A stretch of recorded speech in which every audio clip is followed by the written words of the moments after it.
Hi, everyone. Welcome to the Econ Playground. Today we've got Dan Klein on to talk about a new concept he's been working with called Mere Beholderism. You might think of it as a cross between the work of Adam Smith and a Christian thinker like C.S. Lewis. And then after that, we've got some other guests to comment on Dan's initial presentation, and Dan will give them some feedback as well. And at the end, we'll all be coming back together. So I hope you enjoy. And first, we'll start with Professor Klein's presentation. Okay, so now Dan Klein is going to present his main segment on mere beholderism. Hi, Mark. It's great to be here. I look forward to this. I am an agnostic and a theist hugger, and I want to talk about mere beholderism. What is beholderism is the main thing I want to explain. What am I talking about? What am I advocating? And then there's the advocacy. Why is it worthy? I'm going to enumerate 10 reasons, but I'm going to race through those because, it takes a lot of time. Mere beholderism is an idea that follows mere Christianity, where Lewis talked about what is common to Christianities and advocated for that common body of Christianity. In the same way, I am talking about what is common to what I'm calling beholderism and advocating for that. So, God is a beholder, and being a beholder is super knowledgeable. God, as it were, sees all times and places, um, and has this kind of detailed contextual knowledge. At the same time, God has kind of system or understanding knowledge about what is good and understands that in particular situations, the circumstances could recommend one course of action, let's say stealing the bread, whereas in most situations you don't steal the bread. But that's God's like whole universal view. So it's universal to like all times and places, but it does consider the particulars of each time and place. In this way, it sort of transcends the common dichotomy between relativism and absolutism. So God is super knowledgeable and God has preferences. Those are universal benevolence. God is universally benevolent to all of humankind, including future generations. God is a story, and theists will say the story is a true story. Okay. But still, in the broad sense of story, we can say it's a kind of story, just as Santa Claus is a story. And in some ways, Santa Claus is like God in being, again, super knowledgeable, knowing if you've been bad or good, and in being apparently universally benevolent. Shrek is a story. So there's other stories, but Shrek does not exist the way God does for theists. Now, I'm going to tell another story. And this is kind of my God light story or allegory of people. These are real people down here. Like, let's say Marcus here is the red guy and I'm one of the yellow guys, and we're talking and imagining together. And we develop an idea or talk about an idea of a being, Joy, who also is super knowledgeable and universally benevolent. Okay. And furthermore, joy communicates to us somehow. And the main sorts of things that joy communicates to us are things like, I approve, I disapprove. So we're not only imagining joy, we are in a way imagining joy's imagination or thought, where she, with her super knowledge, comments on our conduct. Okay. So there's two features of both God and joy, super knowledge and universal benevolence. But there are God features that joy lacks, existence, which is very important and gives oomph or weight to God's love, God's grace, and so on for theists. Divine providence, that God created the cosmos, the eternal, for example, the afterlife, the eternal divine justice, and other features that are part of a full kit of God, as we are, know it in major religions, which joy is not, which are not being directly built into joy. Okay. Now, I want to tell more about this allegory. In a sense, I'm infusing what I mean by beholderism here in this video by this elaboration. So joy, as we said, communicates with us in some fashion. And as we've said, she indicates her approval and disapproval. Now, that approval and disapproval regards all these different attitudes, beliefs, actions that we do, including our estimations of different ideas, different traditions, different practices. And so all of this becomes part of a whole body or web of understanding that she, in a sense, is giving her approval and disapproval around, in a sense, guiding. Now, basically, what I want to say is she imagines, so we imagine joy, and then we imagine her imagination, and then she communicates that imagination to us, God. So a lot of the features in the full kit of God can be onboarded to some extent, if not to a full extent, in this fashion, where joy is essentially giving us the story of God. And that is our story of joy. She's serious about her story.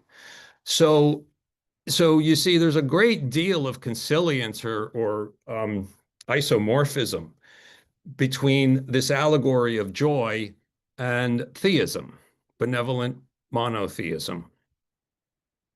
Now, there are a couple of fronts of possible disagreement, God versus joy. This is not at all the front I am interested in pursuing, neither today nor in general. Rather, I'm interested in God joy versus opponents of both God and joy, or if you will, beholderists versus anti-beholderists. Now, let me just say that God joy, you can think of as a principle or concept for organizing thought and sentiment. A word for that is organon. So it's kind of an organizing principle that you embrace or don't embrace. And if you embrace it, you maintain it sort of by definition, kind of like an accounting identity is an organon of accounting. Then there's the question of whether it's a worthy organon. Is it good? Is it worthy? And I'm going to be getting to that, but not yet. Now, for Adam Smith, he's got impartial spectator and he's got various meanings. The highest meaning is this beholder, God joy. So I draw a great deal on Smith. I'm a real Smith lover. And so that's kind of a tradition or figure that I tap into to build and think about these things. And so this is more elaboration of really the whole formulation or apparatus of beholderism. Smith says that when someone acts virtuously, he is supported and rewarded by the entire approbation of the impartial spectator, this is in the God joy sense, and of the representative of the impartial spectator, the man within the breast. That's an expression he uses for the conscience. So we have a distinction between God joy and the conscience, and furthermore, we have the relationship, the man within the breast, the conscience, is a representative of God joy. However, not necessarily a good representative. The man within the breast may make a report very different from what the real circumstances are capable of authorizing. So we have a man within the breast, we have a conscience, but it's not reliable or necessarily effective. The real circumstances are, as it were, as God joy sees things. Remember that big tree diagram I showed you? Okay.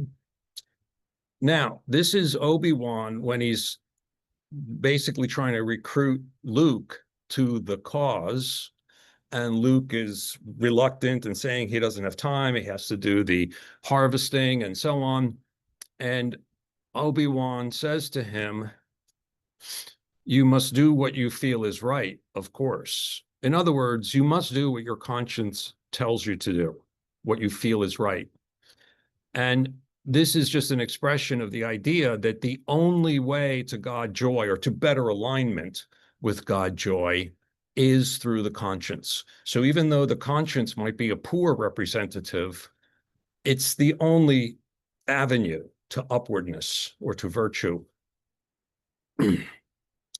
And Smith also speaks of Imago Dei, the all-wise author of all-wise author of nature has created man after his own image and appointed him his vicegerent upon earth to superintend the behavior of his brethren. And also this man within the breast is a vicegerent of ourselves.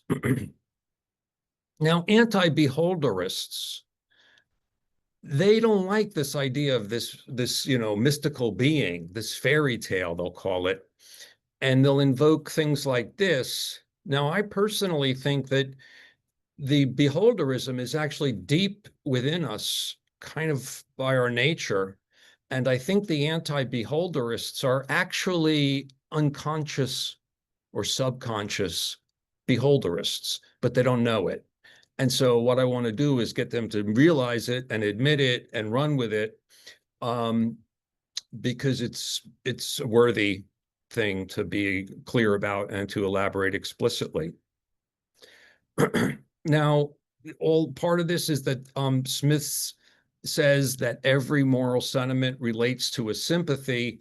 So moral judgment, moral sentiment relates to a sympathy, as in particular with that man within your breast, your conscience. That's how you can have moral judgment when no one's around and you still have sympathy, because your man within the breast, he's always around. Okay, so this is just a feature that's kind of built into this and is, of course, built into theism. And then, as we've been saying, goodness corresponds to pleasing to God joy. So these are kind of the broad structures of the Smithian view. Now, let me turn to this question of worthy. This is a slide from before, but I'm getting now. Why is all this worthy? Okay. First of all, this is pictures of a lever, the concept of a lever. And this is like us, a guy giving effort, or another word for that is force. And to do that, well, first of all, he uses what's called here a lever arm. That's like the blue thing here. And here it's this on the wheelbarrow. And a fulcrum to lift the load, okay? Think of God joy as the fulcrum. God joy, super knowledge, and universal benevolence. And this is really important because it locates the benevolence and the knowledge, not within us, but within God joy.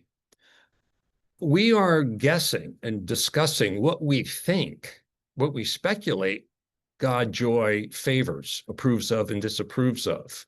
But we are not ascribing those features of God joy to ourselves. And I think that's really important. Heinekius here says that benevolence, I won't read this thing, but he says at the end here, benevolence is a love from superior to inferior. And so when we go around and talk about doing the right thing and acting like we're showing our benevolence or our so-called altruism, we're flattering ourselves as superior. It's a kind of faux benevolence. And I think that being explicit about God joy helps us to cure us of that vice. Now, number of quick things here. I mean, they're not so quick, but look, many things. Beholderism impels us to mind the most important things. We now think of a super knowledgeable, 1,000, 10,000, 100,000 foot God joy looking at things. And so our obsession with certain aspects of a situation, certain features of a solution or a problem, may not cut it at all, even if we're getting those in a sense right, because there's all these other things, the total effect, as Ronald Coase would say, that God joy is also seeing. And so we need to mind those.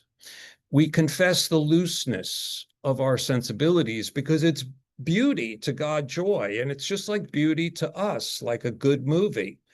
And we do not have a formula for what makes a good movie, a beautiful movie. It helps us to see that we explore both ends of inquiry, meaning, let's say, going back to the movie example, we're talking about Roman Holiday, the movie, and we talk about why it's a good movie. We are exploring not only kind of the details of Roman Holiday and appreciating them, but at the same time, as we do that, we are actually developing our concept of a good movie. So we are working both ends of the investigation or reflection, both of like the specific Roman Holiday and our conceptualization of what makes a good movie. And I think all this helps to teach that. And again, like with that tree diagram with all the different historical situations, it helps us to confess the by and large status of generalizations and maxims. They are by and large, there are exceptions, and we need to be ready to acknowledge those exceptions and indeed to authorize making exceptions in the general maxim. And all of this helps us understand what I call the correspondence between the two goods.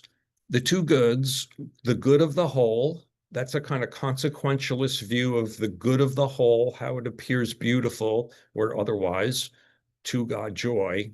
And then maxims for personal conduct, principles, duties, deons for good behavior or good conduct. So there's good of the whole, and then there's individual good conduct. That's a kind of deontology here versus a consequentialism. Here, these are two wings of ethics, and you need to integrate both. This helps us do so. You need two wings to fly. Next, it enables our talk in econ and social science of coordination, communication, error, correction at the market level or the policy level or the societal level. It's actually like invoking God joy in an allegorical way.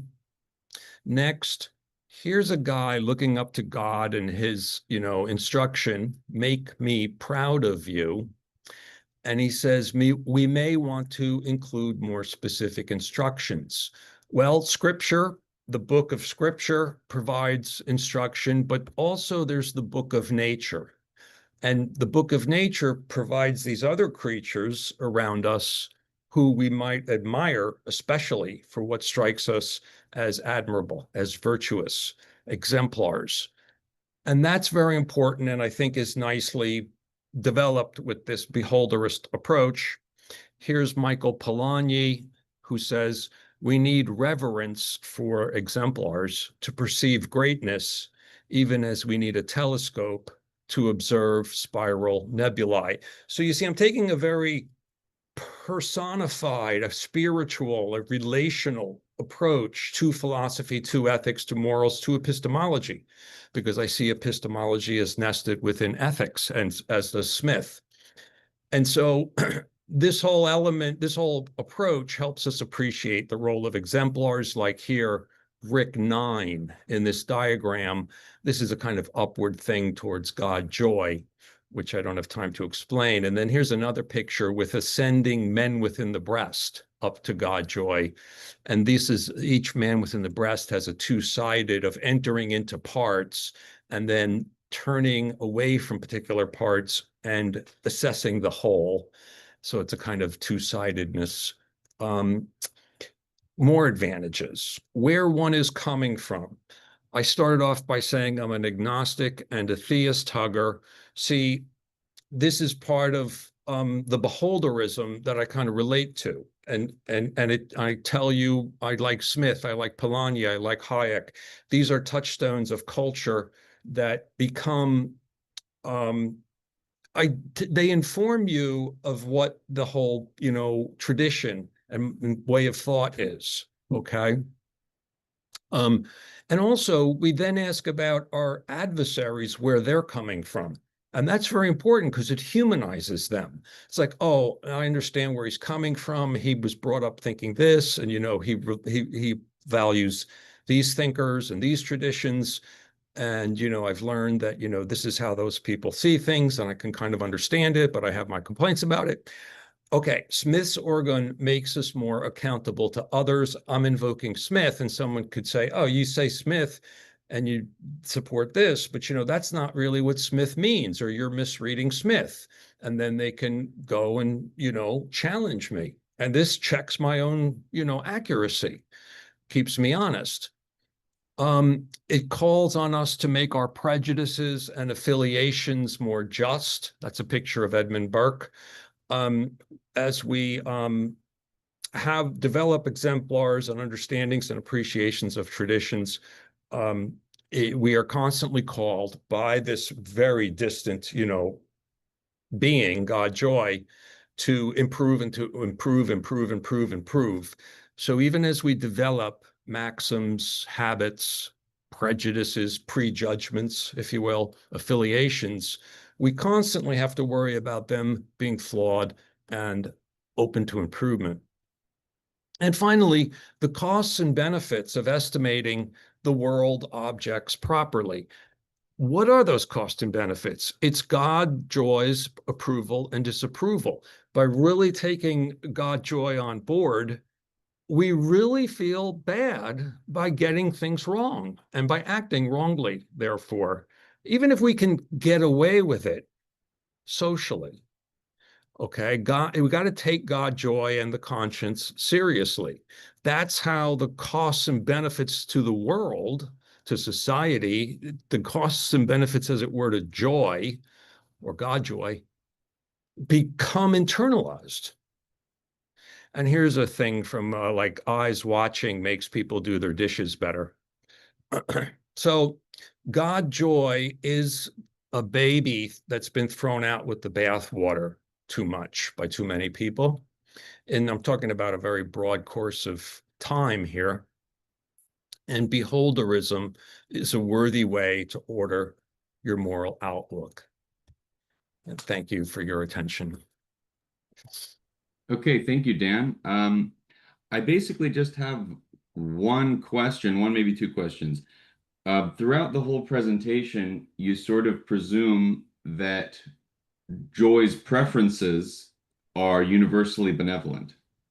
But I don't see why one couldn't be a mere beholderist, but also think that Joy has maybe not universally, just partial benevolence to one part of the human population. Like maybe Joy is a sadist, or maybe Joy is a racist or something like that. So could one still be a mere beholderist, but also think that Joy thinks one group of people is superior to another, or enjoys observing people, writhing in pain or something like that?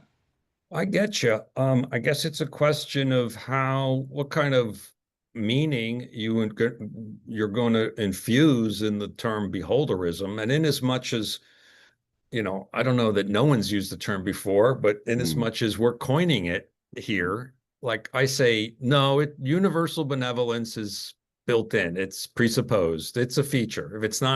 If you don't go with universal benevolence, it's not beholderism. Now, let me say that people, let's say, some people have a totally ethnocentric beholderist joy, notion of joy. I mean, a beholder, okay? I don't want to call it joy.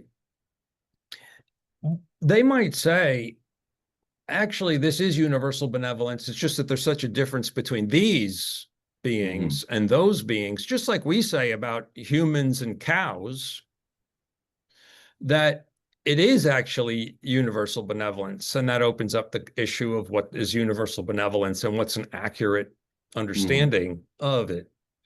So it's maybe not as sharp a distinction as it might at first appear.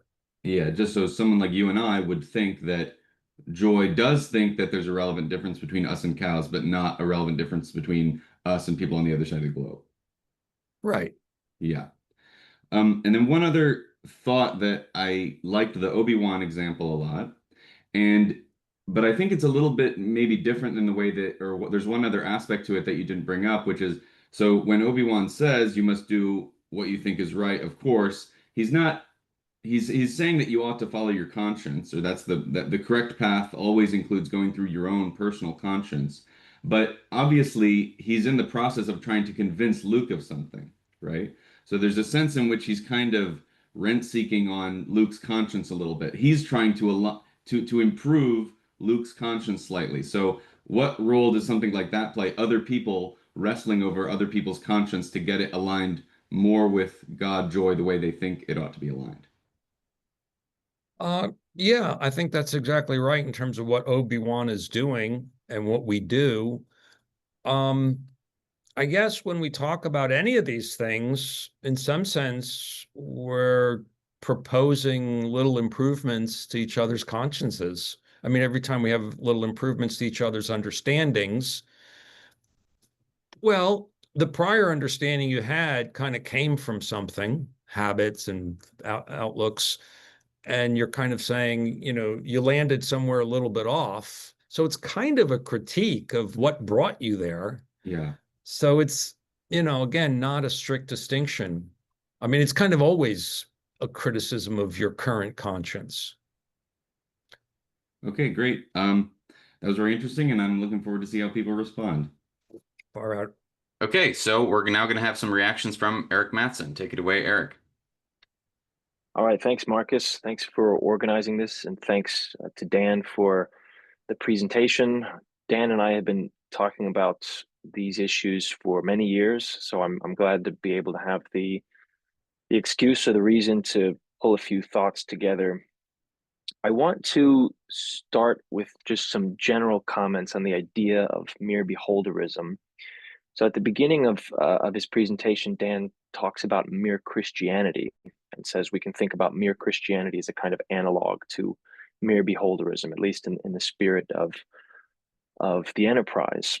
Now, in mere Christianity, Lewis has in mind different denominations of Christianity, and he wants to foreground in the book what they would each consider to be essential. So he talks about sending the manuscript, I think, to an Anglican, to a Presbyterian, to a Methodist, and to a Roman Catholic. So it's clear then that for Lewis that mere Christianity is the essence of a subset of Orthodox Christian movements. Now, it's not exactly clear to me what mere beholderism is the essence of. So that's, I guess, my first point. Now, one possibility is that mere beholderism is something like the essence of monotheistic faiths, but I'm not actually sure how well that works. So beholderism, as Dan presents it, supposes an onlooker that's both super knowledgeable and universally benevolent.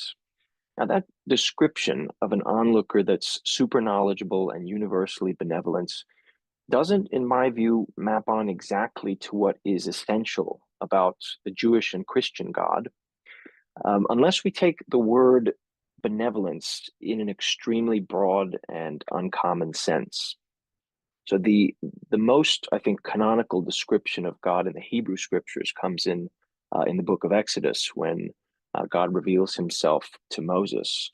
So let me actually just read that description. This is when God makes himself known to Moses. As I said, Exodus 34, verse 6, the Lord passed before him, Moses, and proclaimed, the Lord, a God merciful and gracious, slow to anger and abounding in steadfast love and faithfulness, keeping steadfast love for thousands, forgiving iniquity and transgression and sin.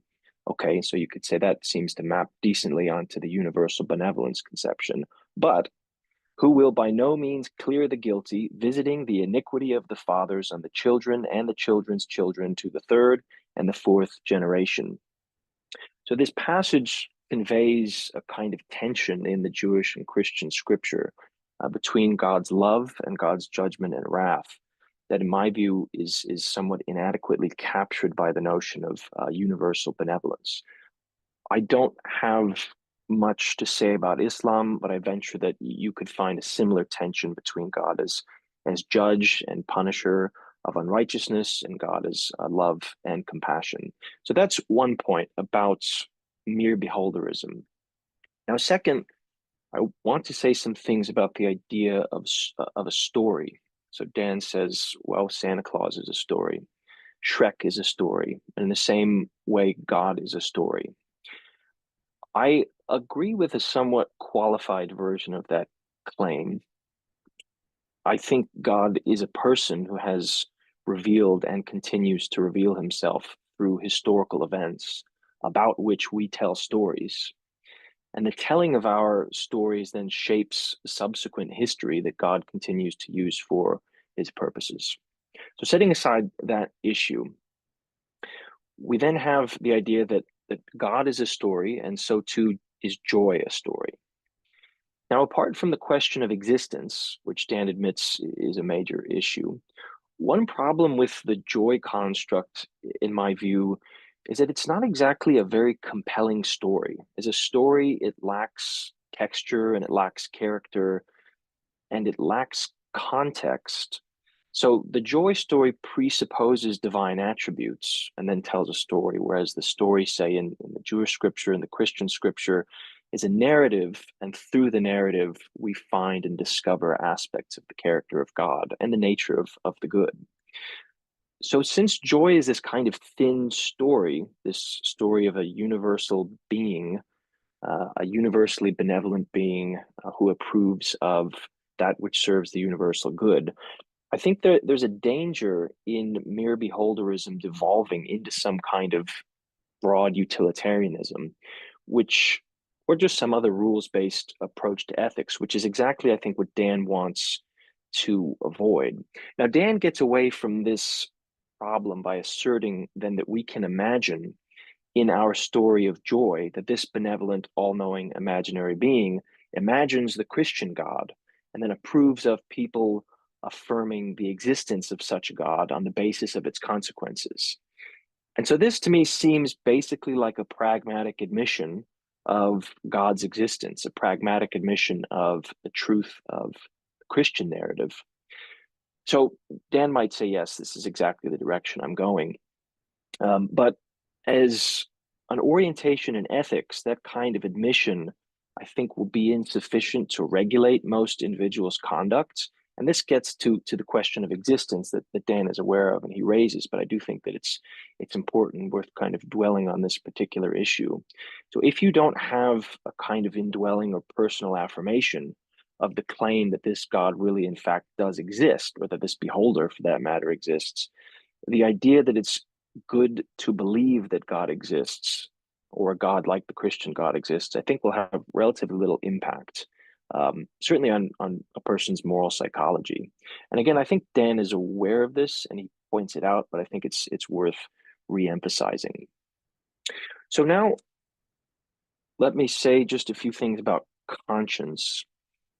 If joy doesn't exist, or if Dan isn't committed to the idea that joy exists, if we admit that joy is a formulation, we have this formulation of a beholder, why exactly should we feel that our conscience points us towards her? Is that a presupposition? Is that simply part of the story? That in the story there's a beholder and the beholder can be accessed by virtue of the conscience?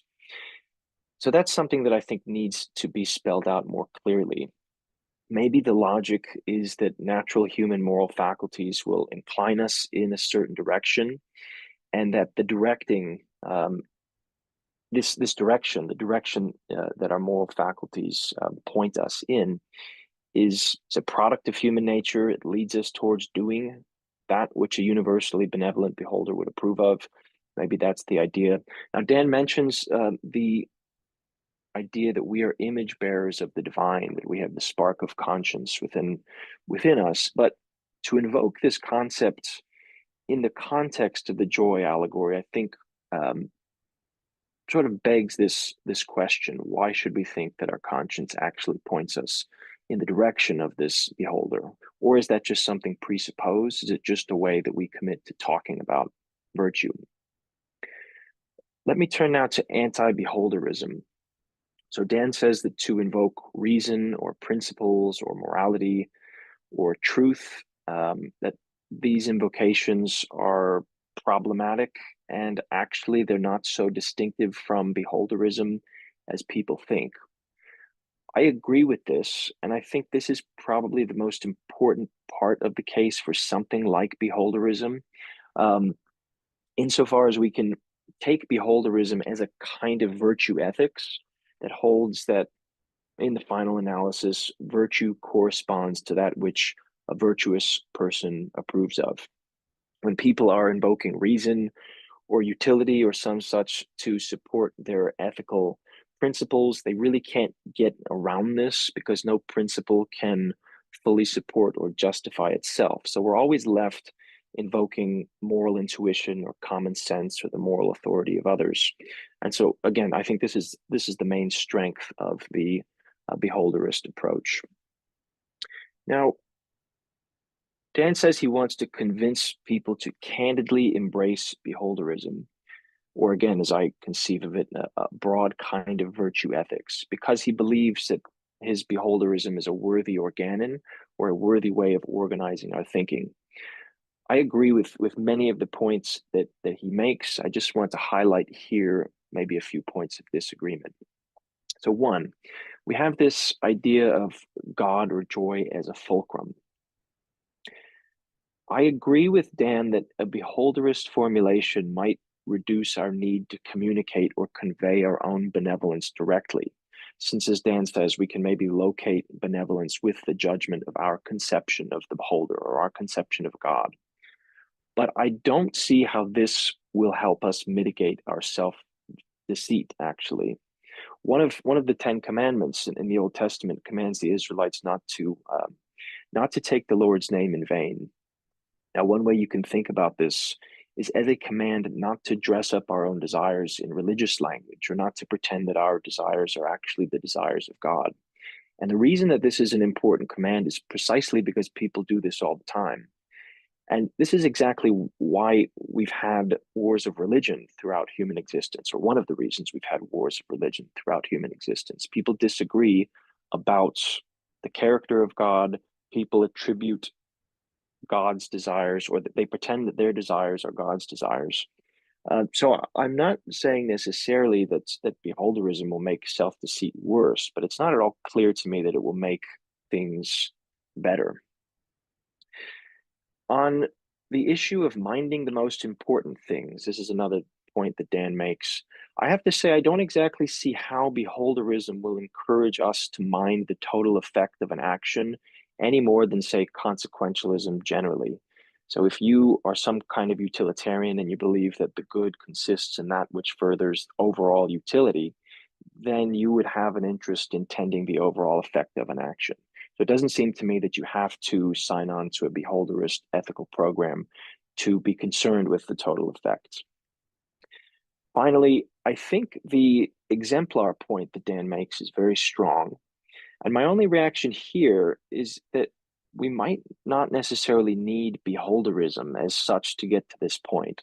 We could simply propose that there is indeed such a thing as the good, that good is underdetermined by our linguistic functions. We need moral intuition, and it has to therefore be perceived in the context of life, and that it follows that virtue corresponds or is best approximated by the judgment of the person that we feel is virtuous. So those are all the reactions that I have prepared. Thanks again to Marcus for facilitating this, and thanks, Dan, for your presentation. Yeah, thanks, Eric. So, those are some really good, insightful comments. One way that I'll try to rephrase a lot of what you said earlier on, maybe as a question. You don't need to answer the question, but tell me if you think it comports with the criticisms that you're bringing up, which is to say, if we have more of a pragmatist conception of truth, it might be to say something like that. To say that something exists is identical to saying that one should believe and act as if it exists. So if that's true, if that's the way that we should think about truth, then what is the difference between joy's existence and non-existence if one already believes that one should act as if joy exists, right? So if Dan is recommending that one should act as if joy exists, and one operates on more of a pragmatist conception of truth, what exactly is the difference between joy's existence or non-existence? So if one asserts that one should act as if joy exists, but also asserts that existence is not core to joy's character, there's some incoherence here. I agree. I think that's an eloquent way of putting what I was trying to get across. I, Okay. I think I think that's the tension, and I do think you know as well as I do that Dan has been influenced by American pragmatism and looks generally, I think, with approval on the pragmatic conception of truth. So that would be an interesting thing to hear him react to. Yeah. And the way that you were talking about it reminded me of James's essay, The Moral Philosopher and the Moral Life. And the way that he concludes that essay is by saying, well, one can have a moral system like this, very close to the mere beholderism that Dan is recommending. But this difference between there being an actual divine presence or not, the main thing that it changes is this internal motivation, or he says it opens up scales of the or new dimensions of the music in a sense that are not open if you don't have this sense of divine presence. So maybe that is a little bit more what's lacking or something like that. Um, Yeah. The moral psychology dimension, I think, is significant because if we enter into this being agnostic about whether a beholder actually exists, it's not immediately clear why we should be interested in the beholder's judgment unless we're already interested in some ethical ends. yeah. And then the question is, where do those ethical ends come from? And to invoke the beholder again, well, that's a circle. And Dan might say, fine, it's a circle. But at some point, I think you have to deal with the fact that you're either importing moral intuitions into the beholder's framework, which is fine, or that as a pragmatic matter, you should simply accept that the beholder in fact exists. Okay, thanks, Eric, and I'm looking forward to see how people react to you. All right, thanks, Marcus. Hi, this is Dan Klein offering a segment reply to Erik Matson's commentary on Mere Beholderism. Eric's Erik begins by asking, what is mere beholderism the essence of? We see in Lewis, mere Christianity is presented as sort of an essence or set of common elements to the whole range, a range of Christian denominations. And so Erik is asking, what range of things, what are the things that mere beholderism is kind of the common element to? What is it the essence of? And I don't have any definite answer to that. And addressing that question, would this count as mere a beholderist outlook? Would that count as a beholderist outlook? I don't have any definite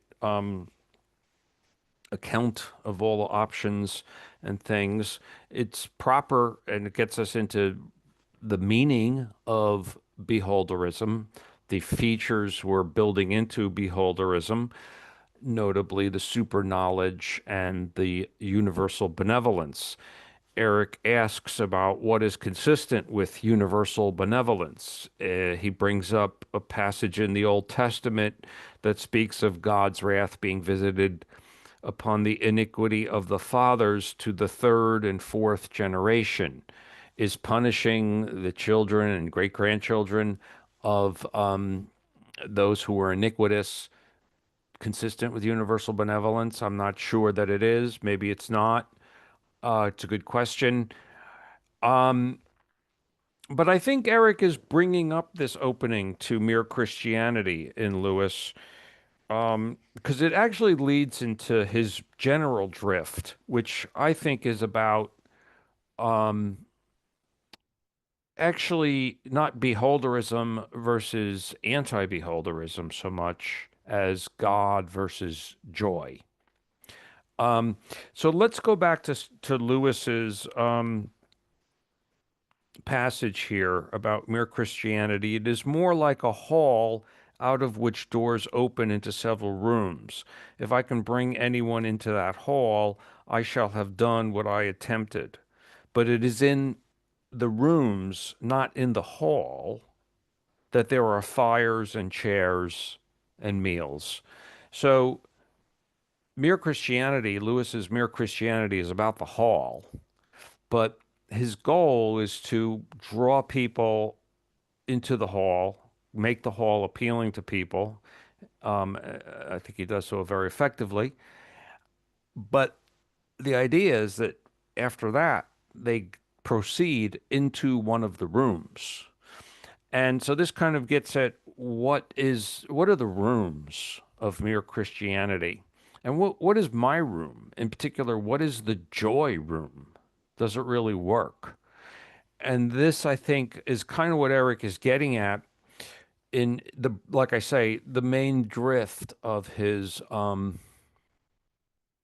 commentary.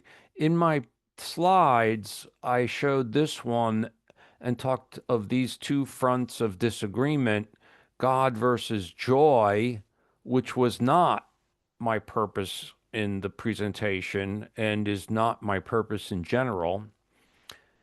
The disagreement, as it were, between God and joy. Rather, it's God joy versus opponents of both God and joy, or if you like, beholderist versus anti-beholderist.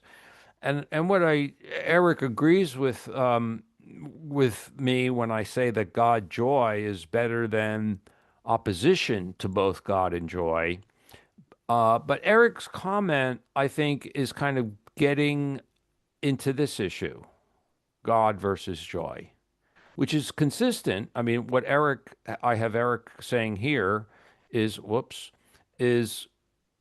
consistent with what we both say here, but it's more specific. And he's specifying God is better than joy. Believing in God is truer, more righteous, better than just having a kind of joy beholderism. And why is that? Well, I think the main thing, and he and Marcus very much resonate on this matter, is that a mere a joy story, merely a joy story, um, is thin and too uncompelling, basically. Um, and it makes sense. I mean, I don't disagree at all. There are beauties in some of the features of God and theism that I do not build in as necessary to joy. Some of those features include divine providence. And see, divine providence is very beautiful in a number of ways. It helps explain why God would be benevolent towards its creatures. Because, a creator well, why bother creating something if you don't love it, right? And so it kind of makes it all fit better, make more sense. Like a parent creates a child and a parent loves a child and is benevolent toward the child. So that makes good sense. So it's a good part of the story. And the other thing is, if God created us, it's like, hey, that makes God our creator. And again, like a parent and a child, like our parents created us, and we should therefore take them seriously. They made life possible for us. They've raised us and everything else. And so I get it that just a joy story, as kind of like, well, joy is like Shrek or like Santa Claus, is not compelling in the same way. I agree. I totally get it. And that's a concern. Erik says if you don't have an indwelling that this beholder actually exists, you just might not be really motivated to do what such a beholder approves of or avoid what such a beholder disapproves of.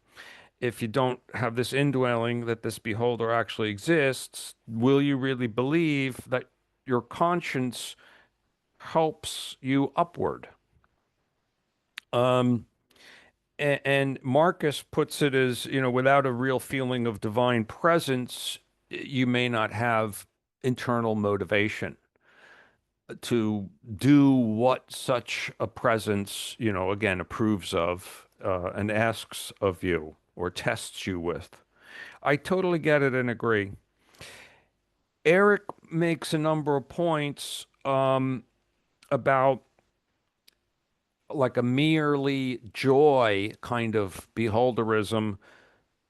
First of all, not necessarily delivering some of the features, nice features or advantages that I suggest it helps one with. And that is to say, helps as compared to being anti-beholderist, rejecting both God and joy. Like, for example, mitigating self-deceit. He also makes points that it's not clear that a merely joy thing does any better than the alternative, an anti-beholderist point of view. Like, for example, does it really impress upon you the importance of exemplars than an anti-beholderist outlook could achieve as well? And I think all of this is true. I'm not saying, of course, that the anti-beholder, first of all, I'm not saying that the anti-beholderist points of view can't achieve some of those nice features that I think beholderism helps with.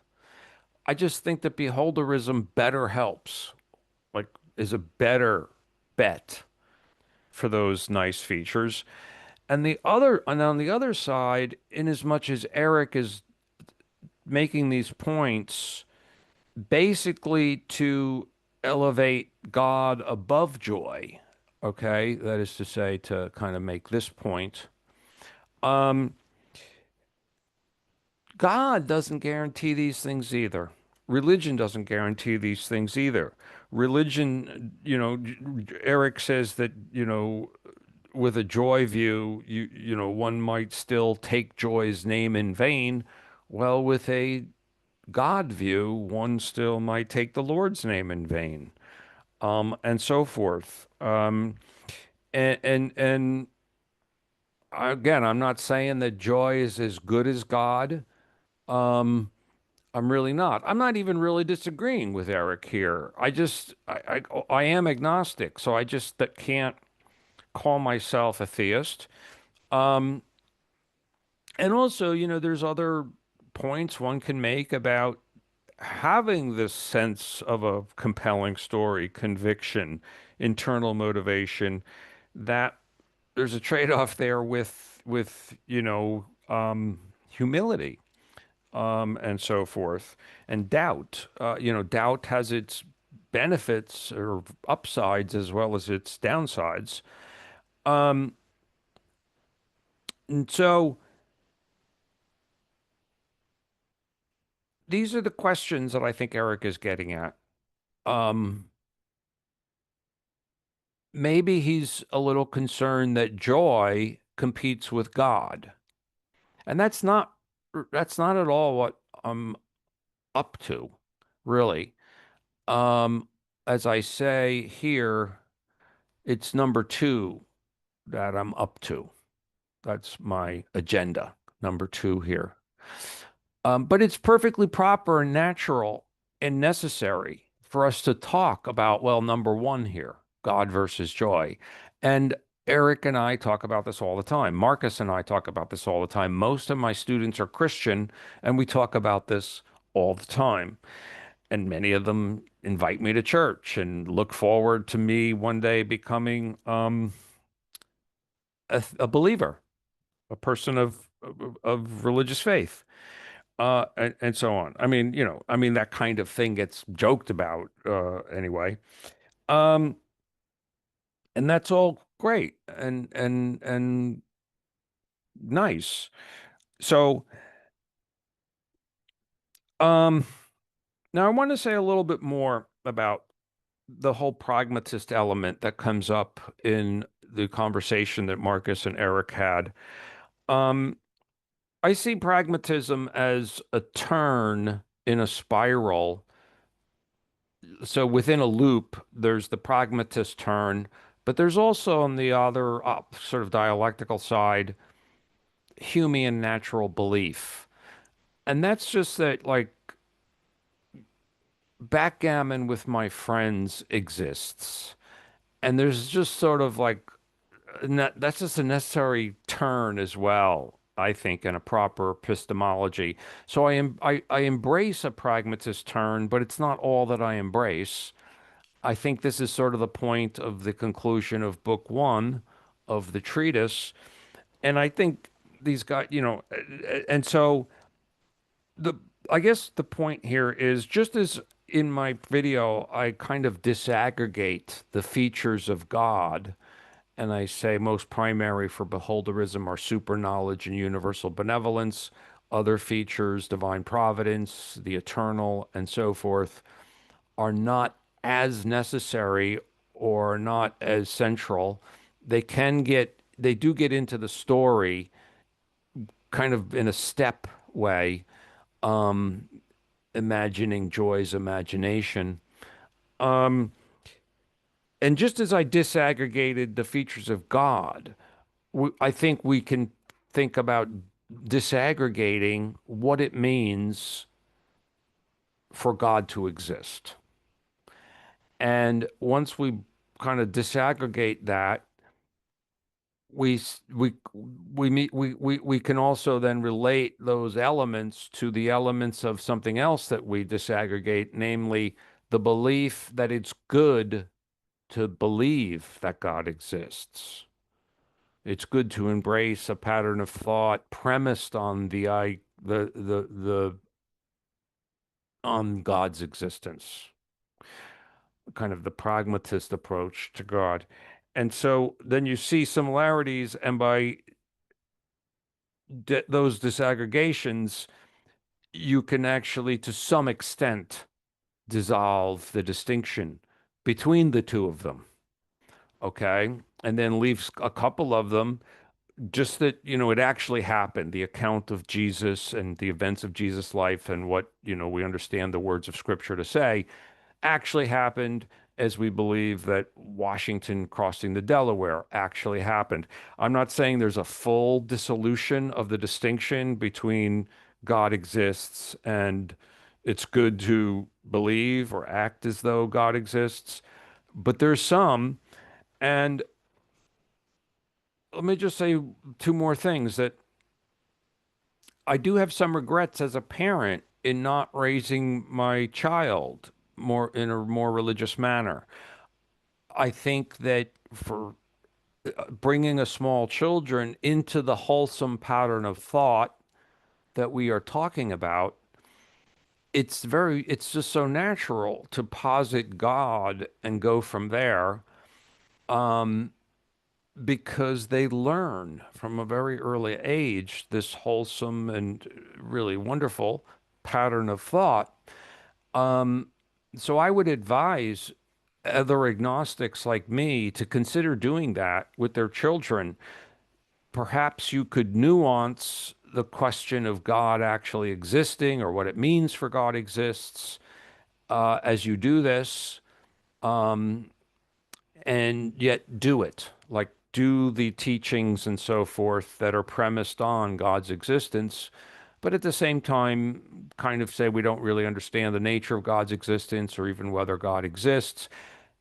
We do this with Santa Claus, and my wife and I did this with our daughter with Santa Claus, that, God, Santa Claus exists. And then, it got more sophisticated, more intelligent, more, uh, otherwise, right? I mean, then you became more, well, Santa Claus doesn't exist. I'm not saying that you want to say that about God. I don't. But you can try it. And the last thing I want to say is, I think it's healthy for theists to be a wee bit agnostic. I don't know how, when we disaggregate, God exists and it's good to believe that God exists. I don't really see how you guys, Marcus and Eric, can be absolutely sure that God exists and that the counts of things happened with the same certainty, in the same sense that, Washington crossed the Delaware or something like that happened. Um, I just don't really get how, I mean, maybe you guys have had experiences I haven't had, and I could be brought to such a conviction. Um, but it seems to me almost that there should be just a wee bit of agnosticism in theism.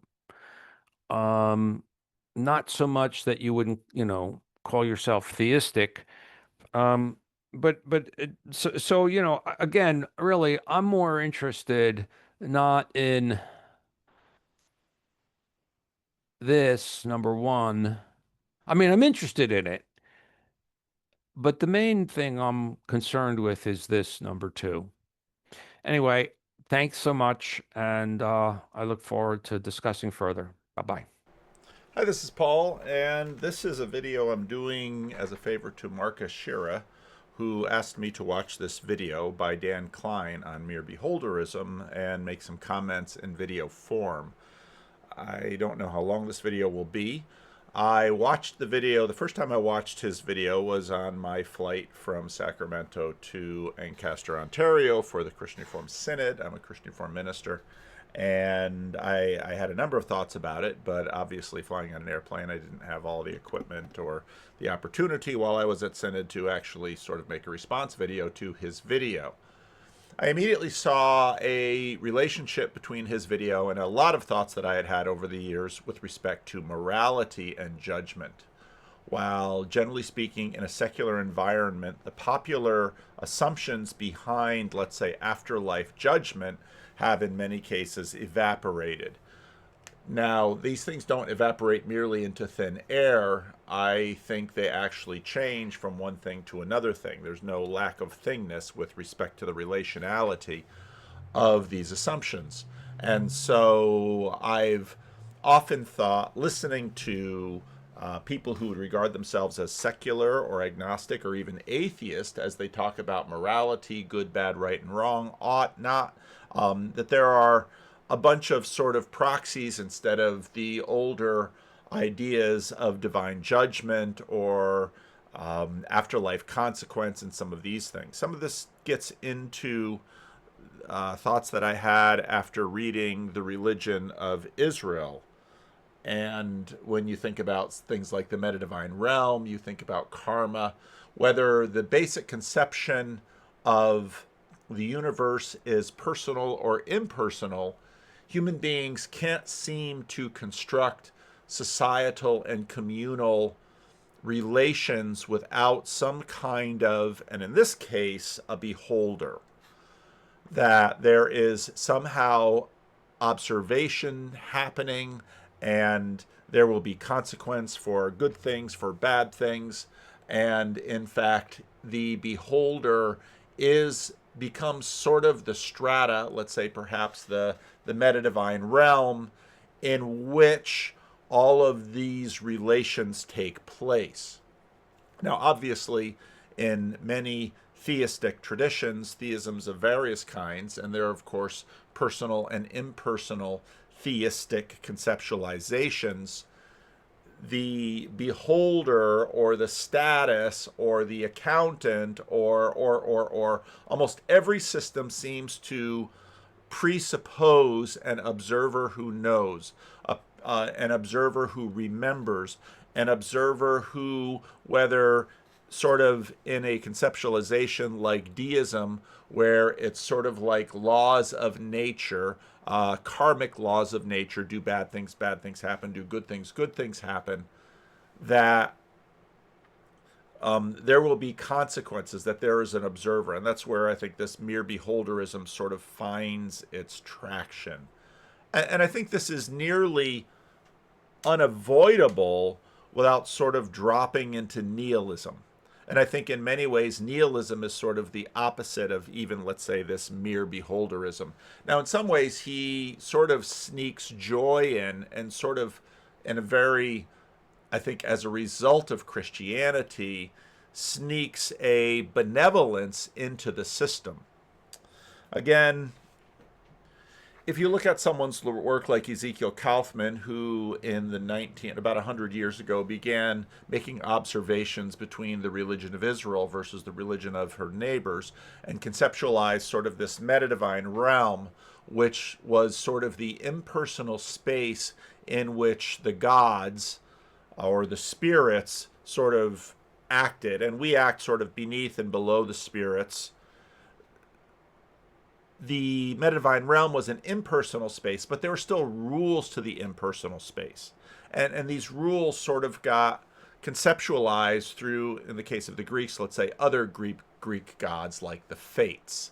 In many ways, the Fates sort of were something analogous to karmic balances by which the moral energy of the natural order gets accounted for. And again, all of these things sort of clump together. These often in, let's say, ideas of substitutionary atonement. You can sort of understand Christian atonement theories in terms of accounting. Sins are paid for example, and that obviously before substitutionary atonement, but in many ways, sins are paid for. Sins incur a debt. Sins incur a stain that must be washed off.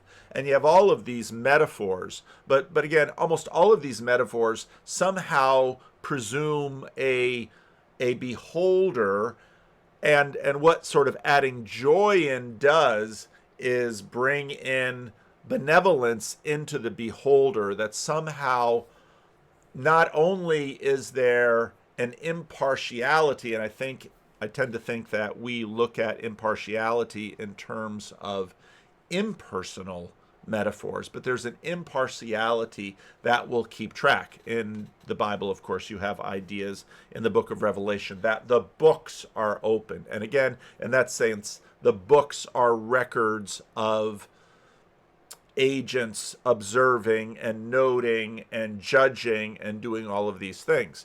And so I did very much find this mere beholderism concept analogous to a lot of thoughts that I had had with respect to morality in the universe. And I think it's very easy then to see the connection with Adam Smith. Now, it's also part of what happens in the culture as, let's say, we begin to move from a conceptualization of, let's say, it's sort of in an Aristotelian way, and I'm by no means an expert on Aristotle, but that love moves. Again, if we hear the word love within our universe, we can't help but think we've sort of defined love as a force of persons, rather than an impersonal force. And so now we have all of these other metaphors for impersonal forces and ways of measuring impersonal forces, such as gravity.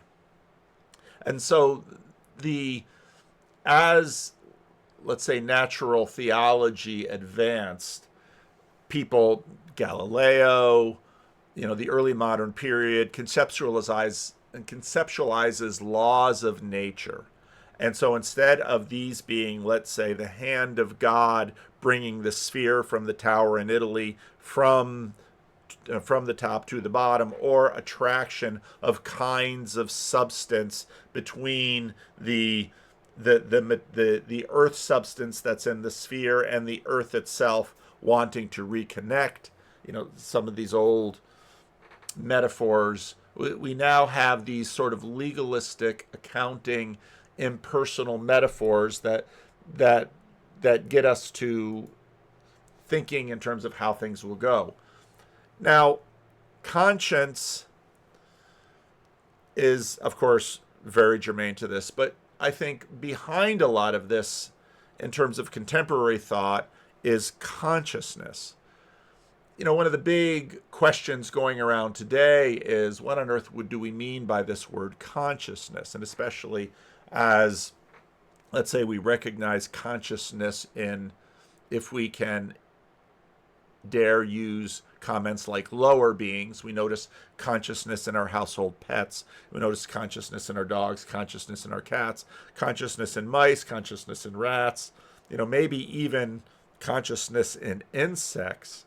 Of course, that's led to ideas of, let's say, panpsychism, thinking about consciousness as a much more pervasive reality in the universe, and many contemporary ideas seeing consciousness as sort of foundational in a similar way to which we see materiality and what we call laws of physics as foundational.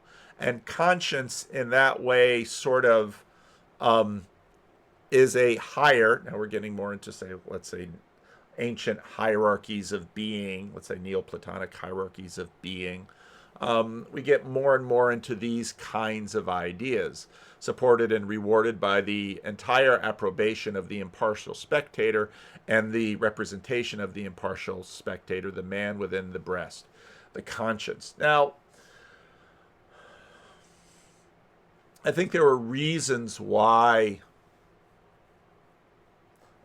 this Eric Weinstein, again, I don't have it recorded anywhere, but I remember in a Discord conversation back in the early days of the later days of the IDW and the early days of the TLC, Eric Weinstein making the comment that once you, and I'm going to fill it in a little bit, once you have a personal God, you have to be worried about what that God thinks of you.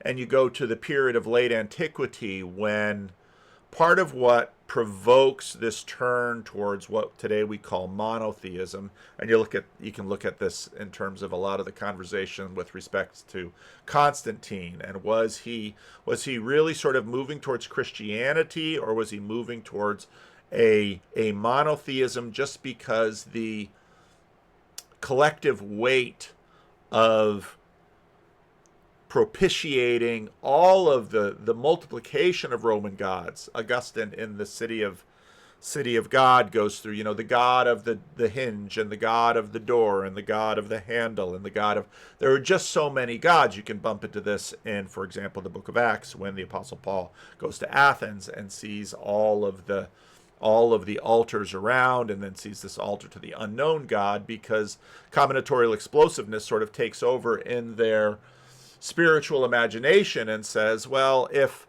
you sort of have this impersonal meta-divine realm in which the gods function, the way for we small mere human beings who are so fragile and subject to far greater forces around us is to align ourselves with these gods, show loyalty to these gods, worship these gods, etc., make sacrifices to these gods so that we can have the gods' favor. And what early modernity sort of does, and let's say early leading towards secularity and liberalism, is essentially takes out the potential of personal preferences of the gods or God with respect to what happens down below. And this feels like a step towards justice. But again, all of this implies a beholder. And now I can very much see where Michael Poliani and that was all a part of modernity and liberalism and secularism, and it was designed, obviously, at least in part, from the consequences and the wars of the Reformations in Europe during that period, as a way to sort of create a level playing field in which, let's say, Catholics and Protestants have to meet each other with similar rules. Now, we're getting to this point where, in many ways, a substance ontology and a materialism is receding, which is bringing back the specter of, let's call it, beholder favoritism. Because beholder favoritism could account for the fact that Brad Pitt looks beautiful, even though he's about the same age as me and I don't look as beautiful as Brad Pitt. Is he the same age? I think what modernity and secularity likes to invoke this sort of fiction of equality, but when we look out into the world, we find that outcomes are greatly uneven. That to be born in a certain place and time to certain parents with certain genetic material will yield many of the kinds of outcomes and consequences that we find desirable, or in fact, with many of those other things which are not subject to, let's say, meritocracy, we find outcomes that are undesirable. And so then we have, of course, pragmatism comes along with ideas of statistics, and we have conceptualizations of chance. And of course, as a Calvinist or someone with Calvinist background, things like chance in, let's say, the early Reformation period, second wave Reformations, when Calvinism comes out, you sort of have this meeting of kind of a deism with the older traditions of divine, let's say, omniconsciousness, provoking a very thick sense of providence. And you find, even though theologies in traditions tend to stay static, their applications in traditions tend to evolve. Let's maybe drop into a little bit of his, when he gets to his points here. And so when we go around and talk about doing the right thing and acting like we're showing our benevolence or our so-called altruism, we're flattering ourselves as superior. It's a kind of faux benevolence. And I think that being explicit about God joy helps to cure us of that vice. Now, number of quick things here. I mean, they're not so quick, but look, many things. Beholderism impels us to mind the most important things. We now think of a super knowledgeable, 1,000, 10,000, 100,000 foot God joy looking at things. And so our obsession with certain aspects of a situation, certain features of a solution or a problem, may not cut it at all, even if we're getting those in a sense right, because there's all these other things, the total effect, as Ronald Coase would say. Okay, and so of course for me, downstream from Vervaeke and a lot of the work that he's done in Awakening from the Meaning Crisis, combinatorial explosiveness. Modernity was able to maintain itself, let's say, by sort of framing reality in a certain way, and that framing allowed us to focus on certain things. Part of what happened as, let's say, the science created by that framing opened us up to a far greater world, we begin to recognize and see the frame again. And as the frame gets pulled back, as John Vervaeke talks about, combinatorial explosiveness begins to take hold. And combinatorial explosiveness will tend to, I think, push us towards mappings of persons better than mappings of Newtonian physics. Because very quickly, a la our consciousness, let's say in the period of pragmatism, statistics come in to try to simplify. Well, now we're in an age where we are just, as conscious beings, regularly overwhelmed, and almost any framing in order to simplify always has to be surrounded by all sorts of caveats, recognizing that the frame is perhaps not arbitrary, but the frame is intentional, an expression of, again, a la postmodernity, an expression of our biases, an expression of our lived experience, an expression of our aspirations, an expression of all of this. And so it seems reasonable to me that this mere behaviorism is sort of in some ways, mere behavioralism, a la, sort of C.S. Lewis's Mere Christianity, we are recognizing our limited capacities and the need for us to reduce things And we are again looking for faithful reductions. When I look at least at this current moment of AI application, we are confronted with so much information, so much data, so much everything. The primary use of AI is summary and reduction, which of course was, when you think about how search engines evolved on the internet, Yahoo begins to try to catalog, because cataloging is sort of a library metaphor for reduction. But then we recognize that, well, there's, again, in the words of John Vervaeke, relevance realization with respect to cataloging. Cataloging presumes certain frames by which we organize. And are those frames arbitrary? If we say those frames are arbitrary, then the frames are useless. And this is sort of where postmodernity left us, because postmodernity would say, oh, the frames are arbitrary. And that's where, let's say, the entrance of someone like Jordan Peterson comes in. So on a popular level, what Jordan Peterson suggests is that, no, they're not arbitrary. That there is, in fact, a structure, and there are structures to the universe, and these structures can find evidence in consciousness. These structures can find, you can find evidence for these structures in history, in civilization, in mythology, in religion. And these structures suggest that the framings and the categories are not arbitrary. And so we're sort of pushing back against nominalism. And we're saying these are not simply structures written by us, but these are structures written by something larger. And in this case, these would be structures written by a beholder, because the beholder sees the patterns in the world. And again, these caveats here confess the looseness of our sensibilities, confess that we explore both ends of inquiry, confess that by and large the status of generalizations and maxims, and then understanding the correspondence between the two goods.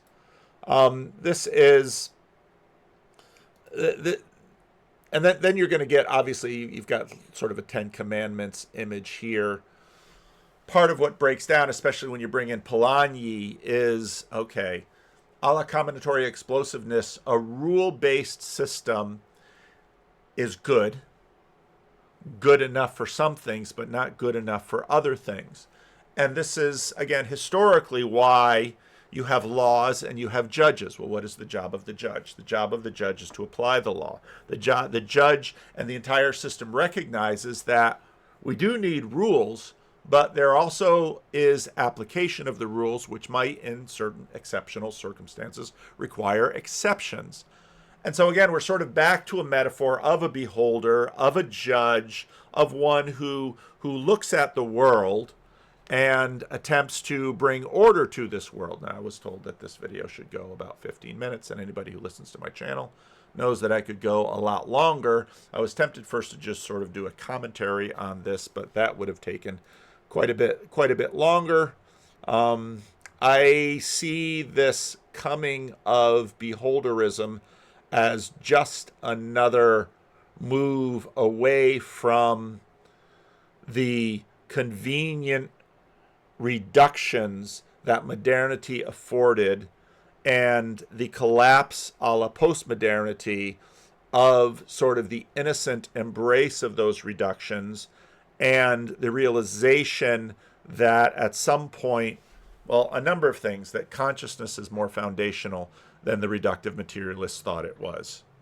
That human societies and human systems that we all love and are dependent on rely upon some kind of observer or judge or beholder to actually both hold one another to account and help us do our navigation through the world. Jordan Peterson, again, in this moment of, let's say, postmodernity or metamodernity, would note that there is no way to get through a cornfield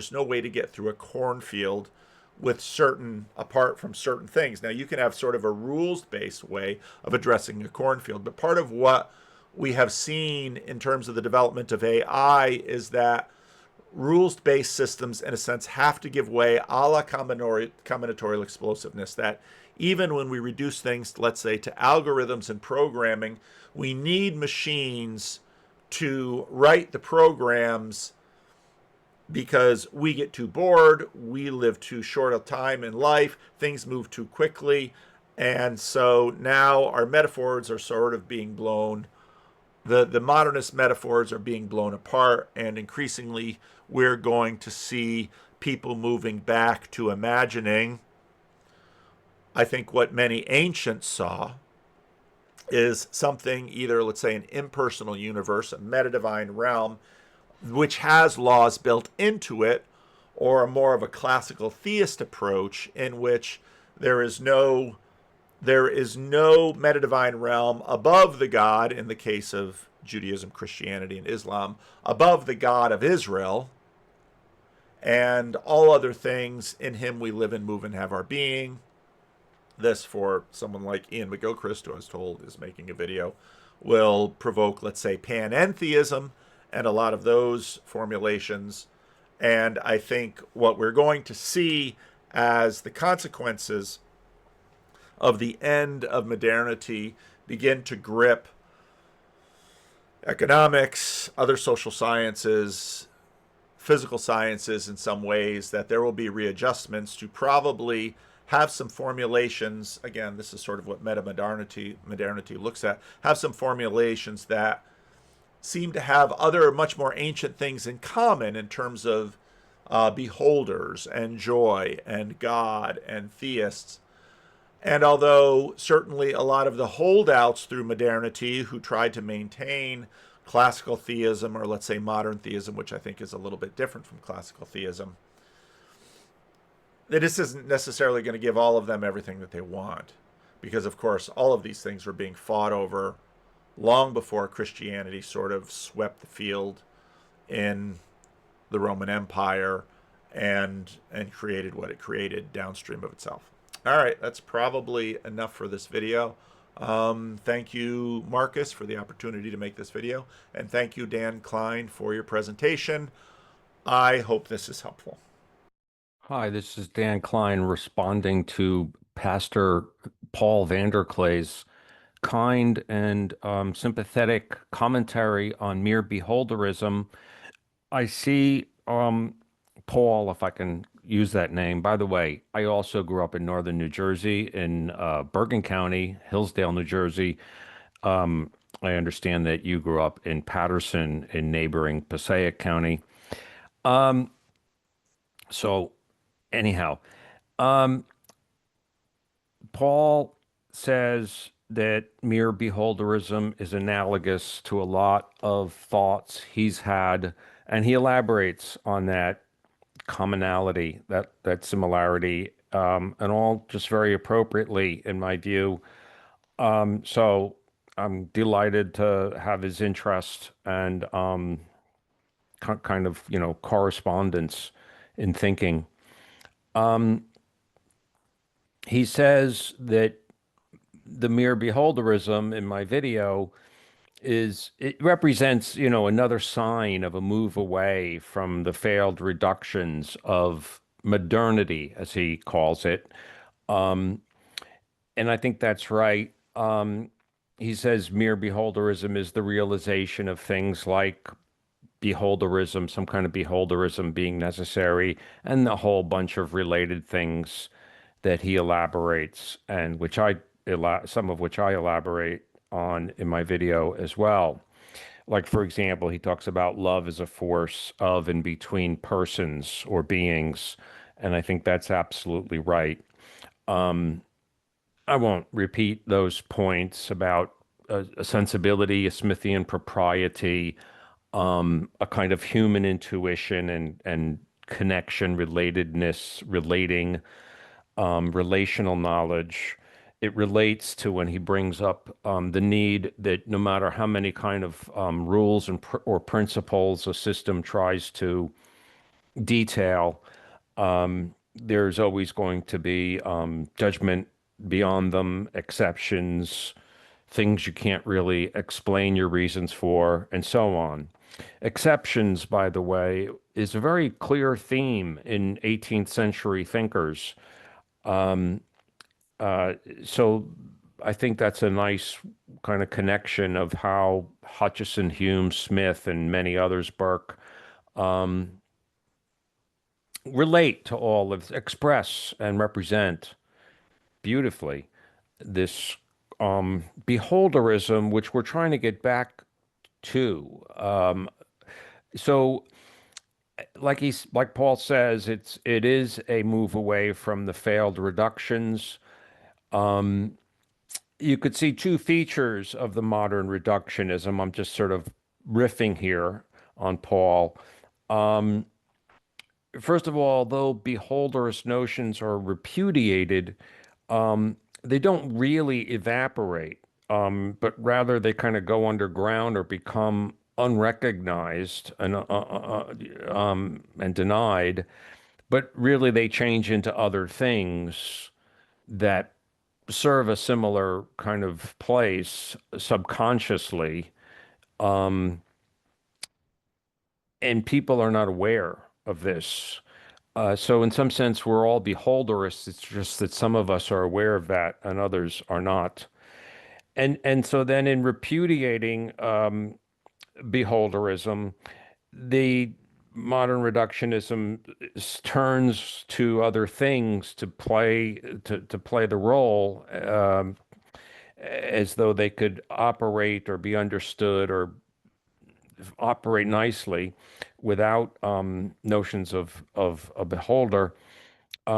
Things like reason, principles, maximization of happiness, whatever sort of platitudes or general expressions. But these have failed for reasons that we don't need to go into. It's funny, some of these words, principles relates to the word principal, P-A-L, like a person who's the principal, a beholder. It relates to the word prince or princeps in, Rome or Latin, which are people, right? And reason relates to the words for rule, like a ruler, rules. So the idea that these things get away from beholders, human beings or beings, maybe superhuman beings, is illusory, actually. And Paul is saying this, and all of this has created a kind of meaning crisis. It's kind of like the foundationalism, you might say, that was touted and embarked upon, I would say, from really about the time, well, it really starts becoming prominent perhaps from the time around Smith's death, and then becomes really extreme into the early 20th century. And then we find out that these foundations are not so foundational, and none of them really live up to their promises. And that's why I think we became much more open to non-foundationalism. And I think that's why the world has become so much more attracted to the theory of moral sentiments. Openness to non-foundationalism goes with love of that book. So we came to the meaning crisis because anti-beholderism, if you will, was found so wanting. And Paul mentions Vervaeke, Peterson, McGilchrist, and he kind of sees, my video is in that same vein. I see it the same way. So I don't have much more to add. I'm grateful for the interest and expression of a kind of concurrence. Just a couple of things I wanted to add. One is that, well, let me first just quickly share a slide again. I did this when I gave my reaction to Erik, and this is a slide from my original presentation saying there are two fronts of disagreement, God versus joy.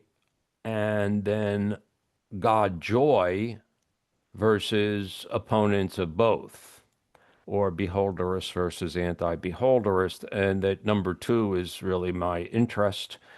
When I replied to Erik, I pointed out that Erik, I thought, was commenting in a way chiefly upon number one, and I kind of see Paul to some extent doing the same, maybe just more tacitly, which is fine and proper. Paul is a theist, Erik is a theist, Marcus is a theist, and it's very natural for people to ask this question and for us to explore this question. So I kind of see this a bit in Paul's reaction too. What I said, I saw Erik and I saying together, I think Paul would join us. And then I see Paul as, again, like Erik here, also saying, furthermore, saying this. So that's all fine. So when I just want to remark that when Paul says that in my mere beholderism, I sneak in a benevolence and a benevolent being, such as joy, if you want to take a non-theistic approach to beholderism, I would only say that that verb sneak, that I sneak it in. I mean, if it seems to me I do the very opposite of sneaking it in. I make it really, really clear that I'm building in two primary attributes of our beholder: super knowledge and universal benevolence. So it's not really like I'm sneaking anything. I'm very conscious of it, and it's very much a defining, essential element of what's going forward. Now, this a little bit relates to just a remark that Paul makes. I want to show another slide with a quotation. I think Paul was saying that from polytheism to monotheism, we kind of get a move that removes personal preference from the beholder, and this helps us give substance and coherence to a large notion of justice and a larger system of justice. Again, it should never be try to be turned into a kind of reductionism, but there's always the spirit of the law, not just the law. And I agree that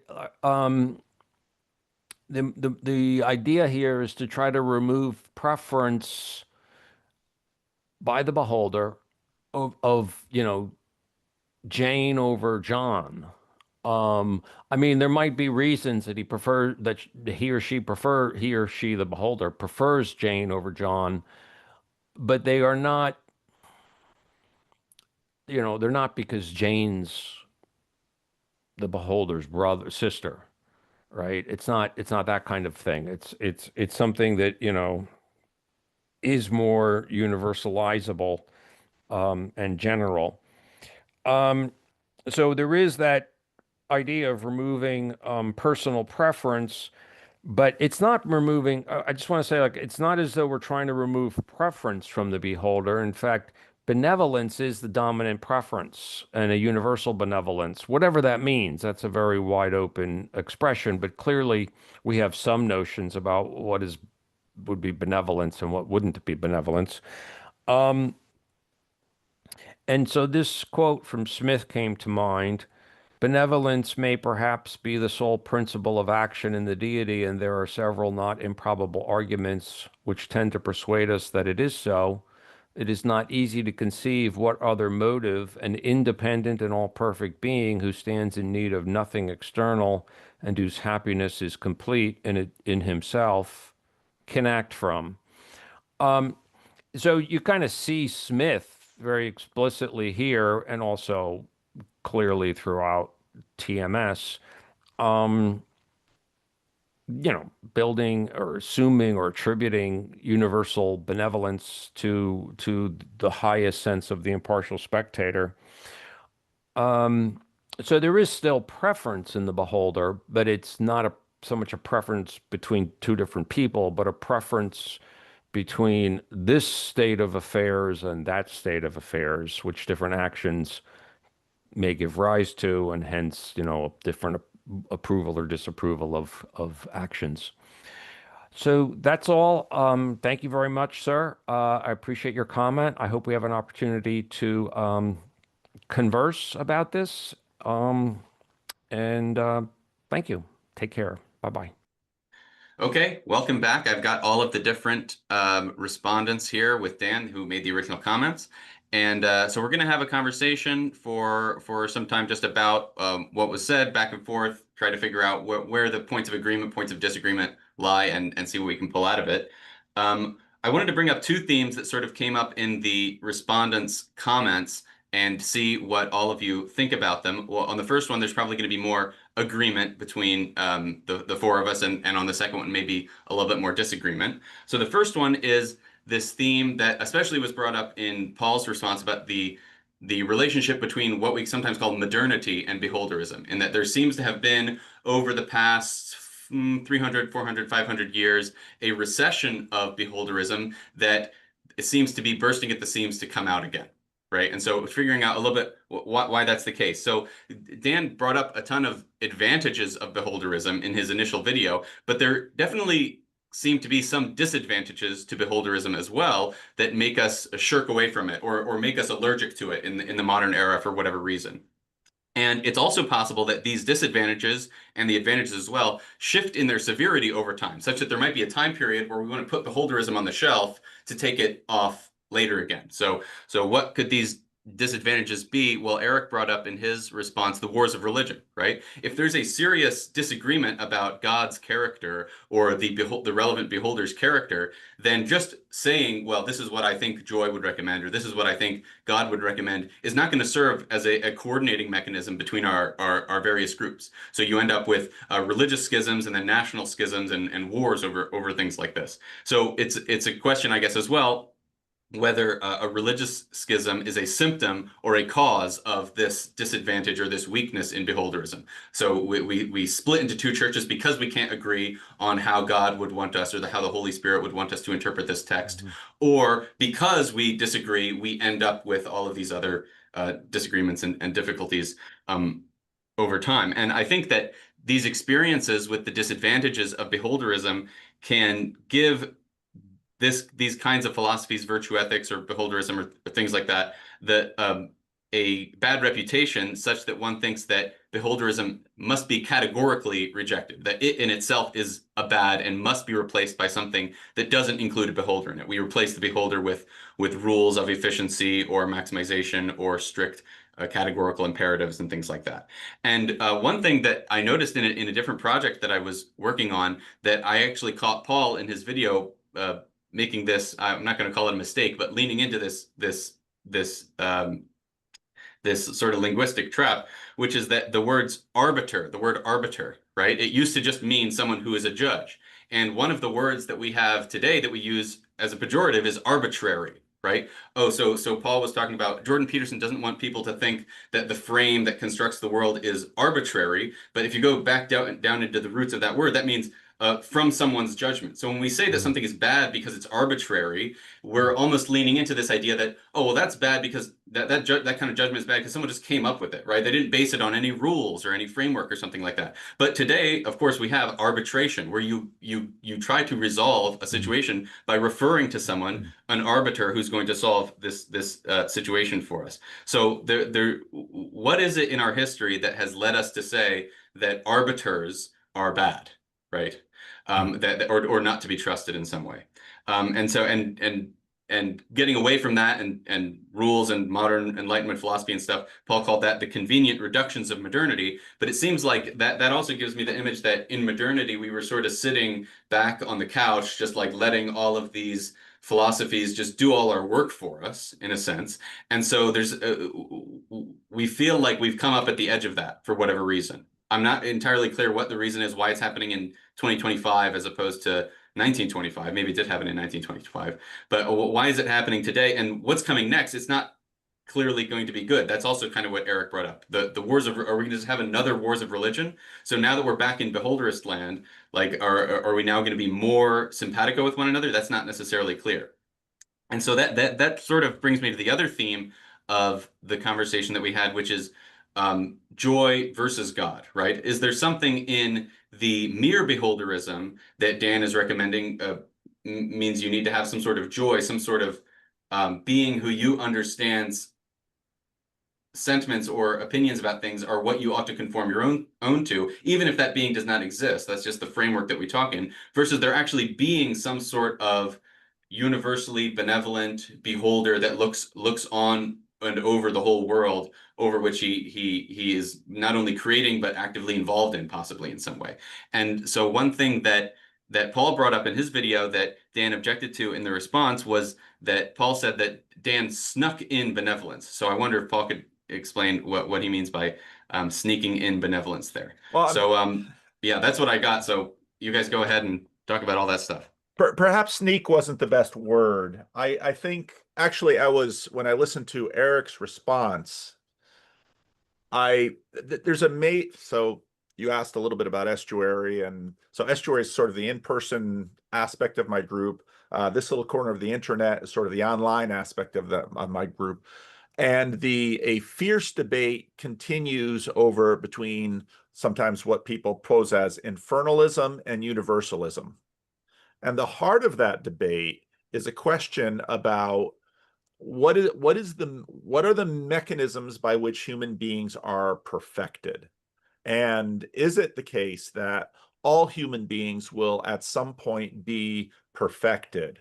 And this gets into questions of free will. The Jonathan Peugeot, I haven't found the video again because I wanted to use it in something else, but Jonathan Peugeot made a comment in terms of his own personal story. His ancestry was French Catholic Quebecois, and then his parents' generation became Pentecostal Protestants. And then Jonathan sort of went through the postmodern rabbit hole in art school. And one of the things that he noticed about our culture is a squeamishness to discipline and let's say retribution as an effective means of correction. And so one of the aspects I saw in joy, which is obviously a very deep Christian theme, is that a joyful God, or the God of joy, would never punish. And one of the things that I think is true in many ordinary lives is that fear of punishment is an effective means of social control. I slow down when I see the police officer on the side of the road, and I realize I'm over the speed limit. I pay my taxes. I abide by the law. I do all of this. Now, generally speaking, we want these kinds of constraints and consequences on our neighbor. We often don't want them on ourselves. And my understanding of the motivation behind, let's say, proposing a beholderism as a public, let's say, as a public imaginary, using Charles Taylor's words, is to say, well, this would effectively help people do the right thing in public. And again, a major means by which this has happened, at least in the public sphere, has been consequence, law, punishment by the government. And so, and as Erik noted, a key part of all the Abrahamic religions and many other religions around the world is our conceptions of divine retribution, whether that's karma, do good things happen, do bad things happen, or afterlife consequences, heaven or hell, or some kind of purgatory. Let me react to that. Thanks, Paul. Although joy, it sounds very cheerful, lighthearted, and I do make joy female to go with the male God, because remember, beholderism is joy and or God and or joy. what you say about punishment might be kind of connoted or suspected, but disapproval, disapproval is disapproval. And in my view, if you, I mean, again, I'm an agnostic. Um, I, my conscience, I think of as, trying to be universal and representative of our beholder. And the disapproval of my conscience is a kind of punishment. And in fact, I feel that disapproval is more motivating than approval. It's not like I go around like, oh, gee, if my conscience just said, good job, Dan, or attaboy. Like, that doesn't seem to be the main impetus to things. It seems to be avoiding the disapproval. So I do think punishment and that big weight of disapproval is really, really central. As far as divine retribution and all that, I mean, I do think that my anxiety about disapproval does relate or parallels a notion of eternal, that things I've done wrong ring in eternity. It doesn't matter how long ago. I have to own them, and they still bug me. And so this would fit into when I say that, we have to imagine not only joy, but joy's imagination, and joy's imagination might be eternity and divine and some kind of divine retribution. So again, I'm trying, like I said in the comment, in the material, I'm much more interested in, you know, I'm anti-beholderist is my main thing. Um, uh, and I look for ways to onboard so many of the wonderful things and important things. And hey, I grew up in, Christendom, essentially. I mean, I wasn't raised Christian, but, I now embrace like this tradition. Not, I can't say I do so theistically, but I do. So I'm not trying to promote joy over God. I'm really not. And look, maybe I said, I hope you're right. I hope you're right, and God is as advertised. Um, so I don't know if that helps, but I guess one just small question, if we were to nitpick at the formulation, is whether retribution and punishment is consistent with a universally benevolent being. Would a universally benevolent being will punishment you mean in the eternal, it's sort of in the afterlife, as it were? in whatever domain, I suppose? And Paul referenced this debate between universalists and infernalists. Within theistic traditions, there's disagreement over exactly what God would do. And the universalistic the more robust one, in my opinion, the more robust one, sees acts of punishment. God is doing something that superficially looks like punishment, not just because he got angry one day and decided to hate you, but because he thinks that either he thinks that this punishment is going to redirect you towards him, so it's a corrective measure, not sheer retribution, or that thing that is superficially punishment was actually not God's will at all. It's just the consequence of your misdeed in some way, right? So there's already disagreement between people who do believe in God, and then the two different sides say, well, you don't actually believe in God if you believe that, but that's for them to And just debate. help me here. An infernalist, as opposed to a universalist, believes what? That there are at least some individuals who will be eternally in hell or in a state I of see. torment. And universalists say no, everyone Say essentially gets there. Eventually everyone gets there. essentially eventually gets there. Yeah. Mm. Um, Eric, you have a good question about what, universal benevolence is a platitude. We don't have no notion of what it might mean. We kind of, to some extent, often know it when we see it, or at least we know what's more aligned than the alternative or the comparison. Um, but, and I don't really know how to think about punishment in eternity as a kind of corrective thing because of the timelessness eternity. So that's a mystery in itself. But look, even if it's,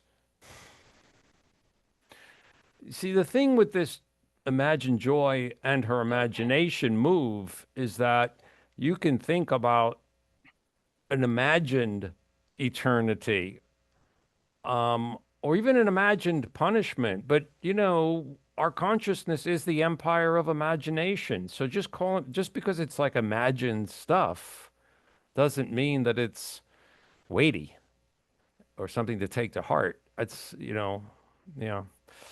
Anyhow, I don't know, Eric, does that help at all? Yeah, yeah.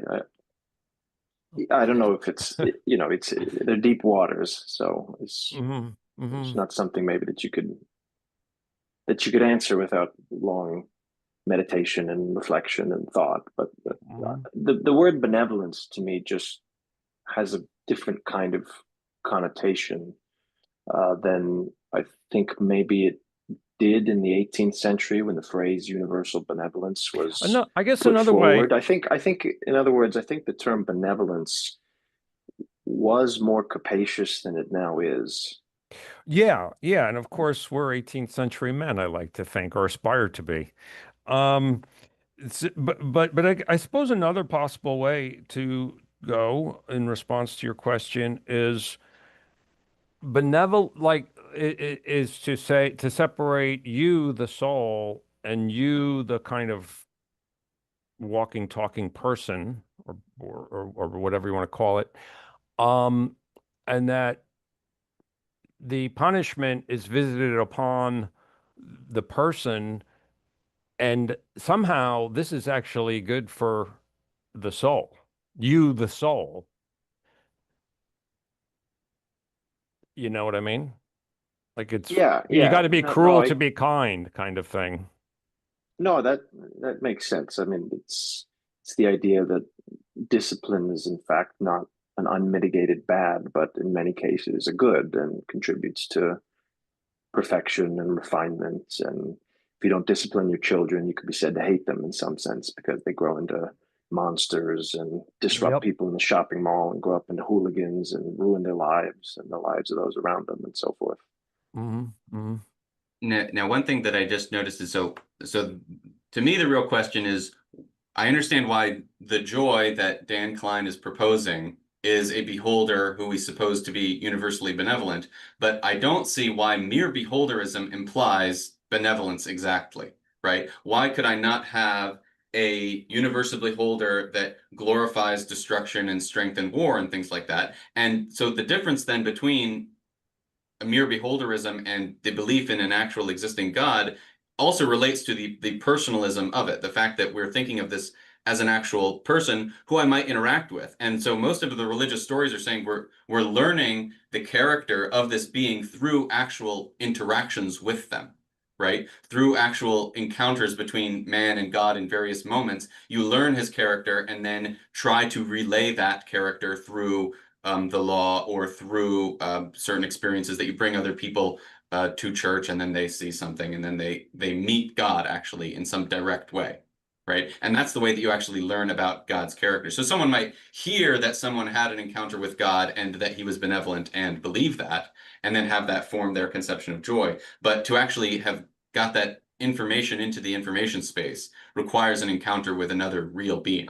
I am not in making such feeling or personal conviction of such encounter a necessary feature of beholderism, but that does not distinguish it. It does not, but beholderism does not at all preclude that. You Mm-hmm. might say that a joy beholderism does, but a God beholderism doesn't. Again, it's not beholderism versus God. It's beholderism versus anti-beholderism, and within beholderism, you can go into joy versus God. Um, and yeah, do does that, So Marcus, you started out. You asked us to reflect on the the tension between modernity and beholderism, or the mm, mm, anti-beholderist tendencies in modernity. And maybe Dan, just to sort of get us to think about that, would you like to say something about anti-beholderism? What is the essence of a kind of anti-beholderist attitude? What is it that the anti-beholderists aspire to exactly? And what's It's a kind of eye rolling at any of this kind of conversation, mm, you might say, which I've received a lot of. Um, I thought it was interesting how in the commentary in today, Marcus mentioned the wars of religion, and maybe people thought that, gee, this religion stuff is really dangerous. And besides, we have the printing press and print culture increasingly and literacy, and we can have something that's sort of a totally quite different. And we see that these fanatics are killing each other. I do think this is a genuine kind of movement in the thought. Um, and so we got to get away from things that have been really going wrong. And then you have a kind of throwing the baby out with the bathwater problem and overestimating, overstating what your so-called principles and distinct and separate sciences and foundations in things can actually achieve. And there's, a lot of interesting things to think about why, circa 17, 1800, this happens. And there's these significant shifts. There's a lot of different shifts, of course, going on. Um, a lot of them are kind of away from religion, kind of a baby in the bathwater story, I think, about that. Um, and so you get the rise of this kind of these kind of attitudes that roll their eyes at the beholderism that we're talking about, and they'll invoke principle, reason, science, reductionism, as Paul puts it, reductionist types of moves that really have no explicit or even conscious, it seems, bearing on a kind of a beholderist kind of reducer or somehow validator of their systems of reductions.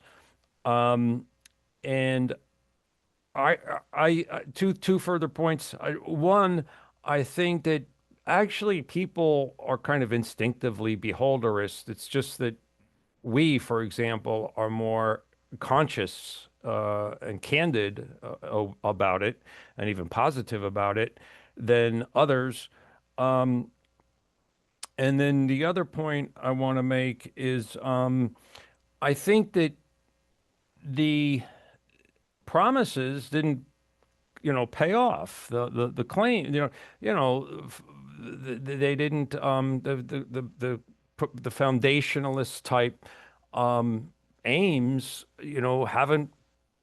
haven't panned out. That's the word I'm looking for. They haven't panned out. I mean, everybody sees that in ethics and the important things in politics and culture, in spiritual matters and happiness, that these so-called, so-called enlightenment. I don't think Smith was ever like this, so I don't think it's not enlightenment in this kind of narrow sense, kind of, if you like, rationalist or something enlightenment, that these sort of aims haven't panned out. And so people see that sort of foundationalism hasn't really worked. And we are now more open to this and maybe more reacting instinctually to what seems to be a very unsatisfactory set of cultural institutions and so on. So I guess if we do the autopsy on it, my question would be, even though it hasn't panned out, why were people so excited to take up the sale on the anti-beholderist worldview? What was it offering them that was so attractive? Anyone else want to take a stab at that? Marcus, I love what you pointed out with respect to the arbiter and then the development of the word arbitrary, because at least in the Christian story, all the way back to the beginning, in the 3rd chapter of Genesis, that the fundamental issue is the man and the woman don't trust the God. They don't trust the judgment of the God. They don't trust, and which makes them afraid of the power of the God. And I think, I'm by no means close to economics, but some of the little stuff I read, Voltaire makes the observation that, on the pier, the Muslim and the Christian and the Jew all seem to be able to get along because they're conducting business. And let's say money is the hierarchy with which they find, they can collaborate. And so expand that idea writ large and say, well, if we're just pushing around material goods that we can all sort of agree on, then maybe we won't have a war over the perpetual virginity of Mary or apostolic succession, or there seem to be a number of reasons that were ostensibly given to for these little patchwork of European principalities to battle. And it seemed, well, why don't we just be reasonable? The difficulty, of course, was there are a lot of arguments as to what degree were the religious motivations of the confessional beliefs and positions actually motivating the bloodthirsty behavior that came after it? Were they really fighting for religious reasons, or were there personal reasons between monarchs, or were there economic reasons between nations? And part of what we saw in the 20th century is that you had these ostensibly non-theistic nations battling each other over other ideas, such as, let's say, Nazi conceptions of evolution or communist conceptions. And well, that certainly didn't work out. And in the end, it was sort of these secularish Western powers that tolerated religion that were able to say, that works pretty well. And which leads to more of a mere Christianity that you see in C.S. Lewis, where he says, the Catholics and the Orthodox and all the various Protestants, they seem close enough to actually work together. I think another reason that seems fairly obvious to me, but that the scientific worldview came forward, and it's a fairly powerful worldview that doesn't at first blush seem to require, say, Christian metaphysics. And you have to do a bit of thinking and quite a bit of philosophy to uncover that the scientific project isn't so self-contained as advertised. But there was also, in your video, Paul, you used this phrase, the combinatorial explosion, a few times. There was the scientific and the technological revolution. And so the scientific worldview really seemed to bear fruit, certainly on the economic front.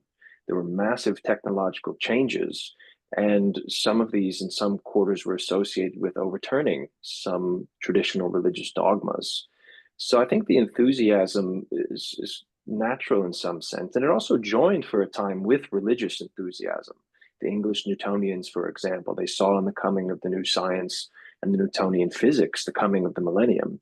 So there was this melding of scientific and religious conceptions. It sort of fed into this this rationalistic, this scientistic sense of the world, which I think was a really big variable and has quite a lot of staying power that carried certainly throughout the 20th century. And even though in the philosophy of science in the middle of the 20th century, you saw breaks from this with, Polanyi and Thomas Kuhn and so forth, it wasn't until now, basically, that the kind of man on the street, so to speak, is coming to think, well, maybe the scientific project isn't all it was advertised to be, and maybe it's not so self-contained, and maybe there are these kind of metaphysical assumptions, and maybe you do need a kind of beholder and just intuition behind the scientific dogmas, and the project doesn't hold itself up. But I think for a long time there were reasons to support the scientific worldview. And of course, there's a lot to be said for the scientific worldview, for empiricism, for relying on experience. And those kinds of propositions seem different than some of the kinds of propositions that you get from religious worldviews and the kind of beholderist traditions, which are looser in some sense. It's a different kind of different kinds of claims, I suppose.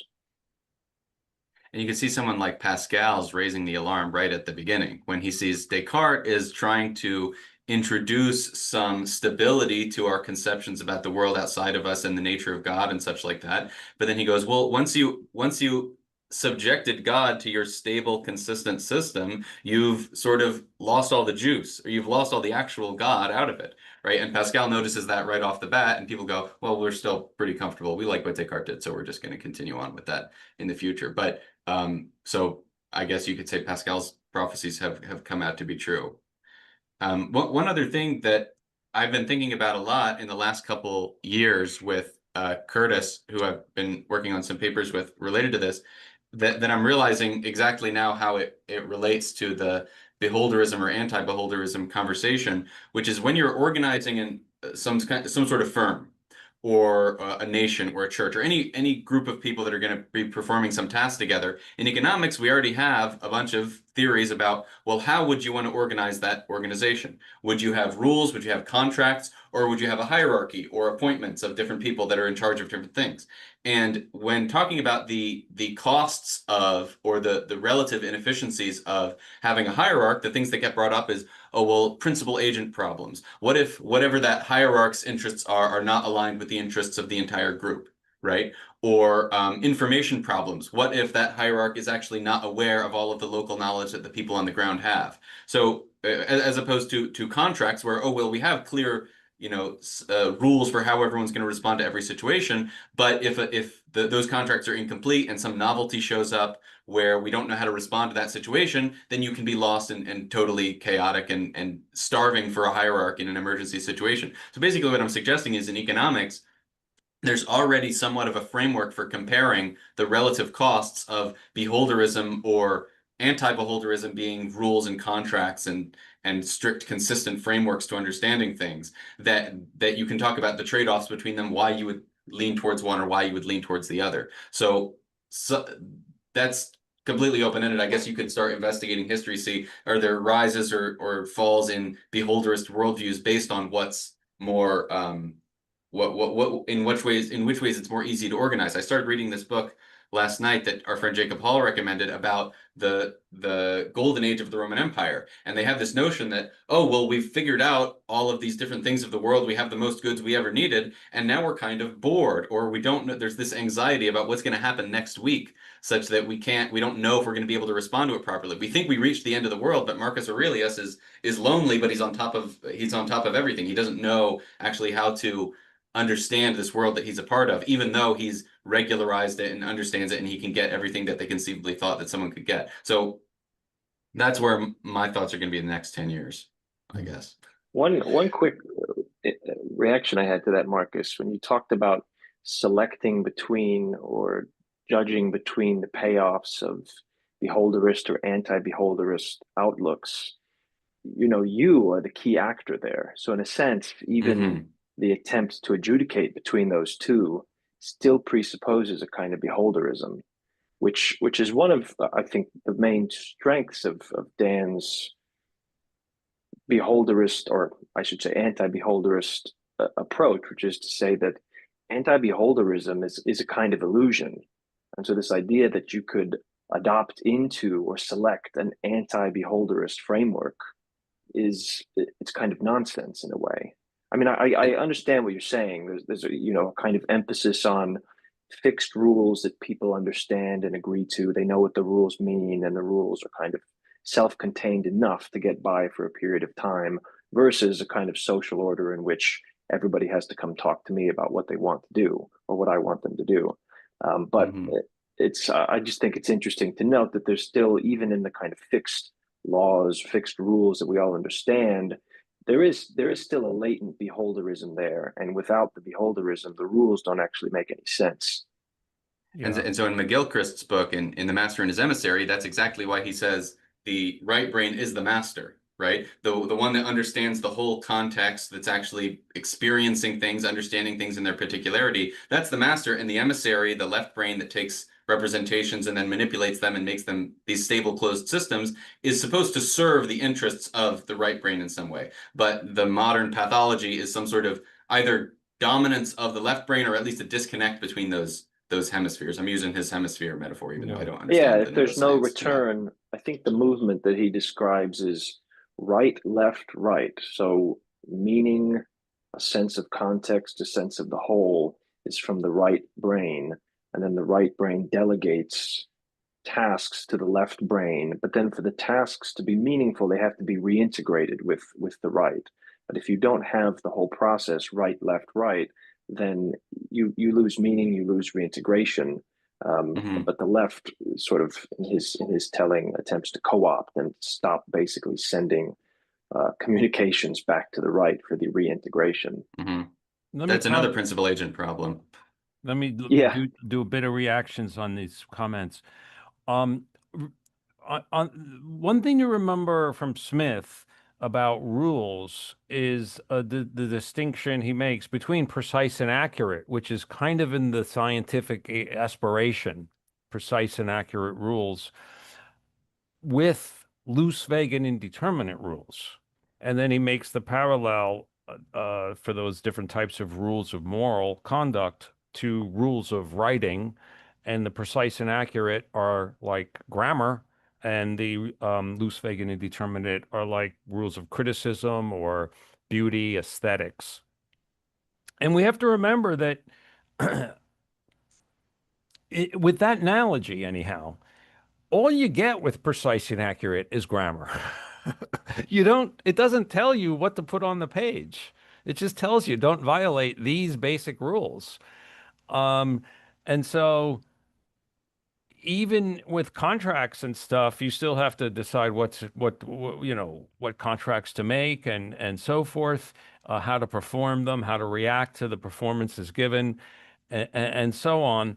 And so this idea of reducing things to precise and accurate rules, at least in Smith's mind, was never about trying to get human beings into a box, because every individual has their blank page. You can leave the page blank, and you've not violated a rule of grammar. Your grammar is perfect. Look, no grammatical errors. It's a blank page.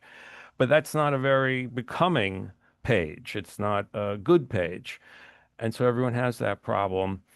Um, Let me go back to a little bit about this really interesting discussion that Erik was elaborating about the progress, like the payoff that science did deliver, or at least technology and so forth did deliver, as well as the commerce that Paul was referring to, and how at least with the coincidence of interest and exchange, the people from different communities could trade, and we had the great enrichment, the blade of the hockey stick, right after Smith's work, basically. Um, it's a big thing in Smith that our well-being, our spiritual well-being, our actual well-being, it's partly material and maybe in some basic minimal way fundamentally material, but he makes this point about there not being that much different between different permanent situations, and overall he's suggesting that it's mainly moral, or that our moral condition that affects our well-being, that constitutes our well-being in a way. And for him, moral judgment is always connected to a sympathy, a sympathy. And that's very beholderist. It's so just having good stuff, having comfort, leisure, and so on, it doesn't necessarily give you good sympathy or meaningful sympathy or rewarding sympathy. Everything's relational. And this is again where we also have to think about going into the self, so that we're also talking about the relationship between, say, you and your conscience, or maybe your soul and your daily actor, or however other terms we might want to put it, including religious terms, of course. I mean, all of this was patterned after, as I see it, or should be, or could be. So this relational aspect is again where I think, okay, wow, people were impressed when the hockey stick started soaring up and people felt, yeah, this is really working. Who needs God? And then they kind of realized that, having all this food to eat, I mean, it makes you fat. I mean, now we have to worry about eating too much sugar, and so forth. and I think there's kind of, again, it didn't pan out, and a realization that not the promises, but the expectations, the hopes didn't really deliver the happiness, the bliss, and we have to get, and it's really, life's about morality, and morality is about sympathy, which is relational. Whether it's God joy, whether it's you and your man in your breast, which relates to God joy. And so we're kind of realizing that. I really like the arbitrary thing too. I think that's a fascinating thing to point out. And see, the thing is, as I kind of see it, is that in Christendom, God joy as an arbiter would never have been called arbitrary, or God as arbiter would never have been called arbitrary. If you have a being who's super knowledgeable and universally benevolent, that there's no reason to think that, it issues arbitrary judgments. But when you drop that as the arbiter and you just go to normal mortals, then if it's just like up to this guy, that what he says goes, then it makes more sense to think it's going to be at least somewhat arbitrary. Well, I'll say in pop theology, what you might call pop theology, there is this sense that why should I do what this God says, or why should I do what he says? Why does he care about all these very particular things that I do, all of my habits that I have, or whatever? Why should he care? He's just a big thing. He shouldn't care about any of this stuff at all. So there is a sense that in which, if you haven't thought about it too much, you think that even a super knowledgeable being should not have a judgment about something like that. It doesn't make sense. So people reject religion on Yeah, those but it's terms super often. knowledgeable and universally benevolent. Yeah. Yeah. And a lot of this. So my tradition, I come out of a Calvinist tradition, and of course, many of these conversations, partly because of few particular things that Calvin writes about in terms of concepts of divine election. And then, of course, with Calvin, you have the question of double predestination, which was also, let's say, a divine perdition. And I mean, this is all in the same, I mean, these conversations come up out of this question of arbitrary. And now Calvin, in his writings, would continue to say, well, God isn't arbitrary. But you also have to face the fact that human beings are formed. And that formation, Dan, you mentioned, in your video, well, maybe I should have raised my children in let's say a religious tradition, because we recognize that so many of these sensibilities are pre-rational, and so much of our rationality is sort of post hoc, that if you actually want to create good people, raise them in a good context where you're not actually giving 3 and 4 and 5-year-olds rules. By the time they hit 5th and 6th grade, then they sort of get fixated on the rules. But in very young, they sort of learn by copying and forming. And one, I think, would also recognize that whole societies, there's an analogy to that with whole societies, that people look at, let's say, a divine being and say, well, why should the divine being care about all these particulars? Okay, well, why don't you marry someone? And you'll discover very quickly that two individual human beings, that if you ask them, are you a very detail-oriented person? No, but they just have the other person cook the way your mother didn't, and suddenly uprises, well, isn't this just the way the world works?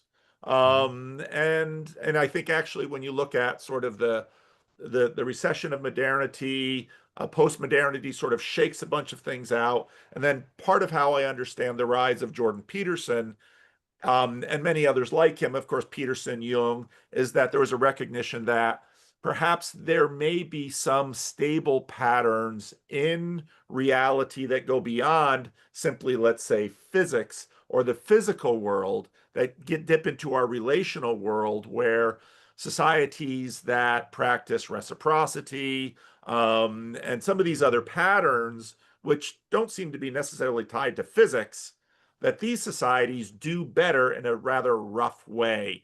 They grow more crops. They kill each other less. They tend to be more stable, and generally speaking, the people are happier.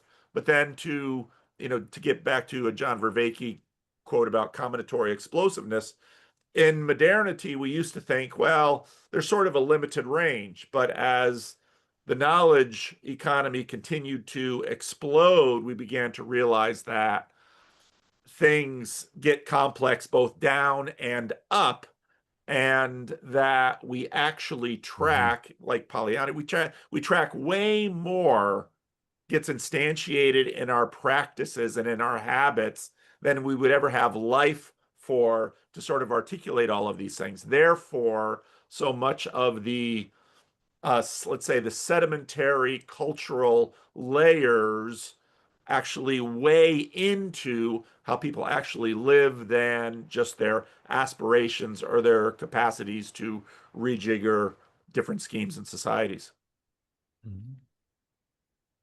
Yeah, what you just said, Paul, makes me realize that the sense that even God, even some sort of super benevolent God, might be arbitrary comes from a sense of distance, right? In that if my father tells me to do something, then I'll follow it, or I'll understand that he's maybe wise, unless I'm a teenager and he thinks that, he hasn't been spending time with me or something like that, so he doesn't know what I feel, or so his decisions are arbitrary if we're distant, but they feel less arbitrary when we're together.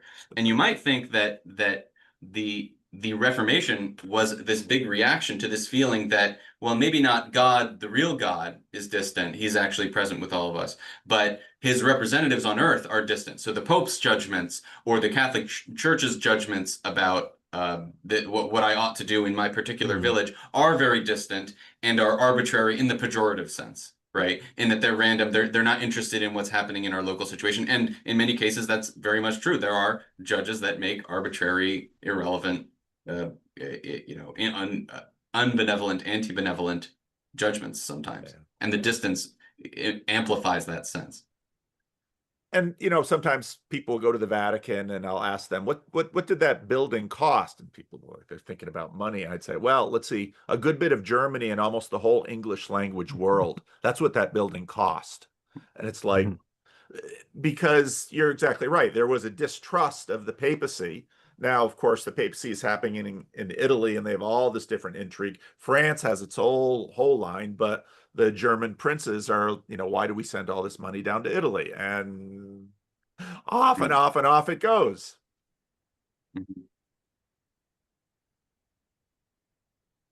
The raising children, that gets into this.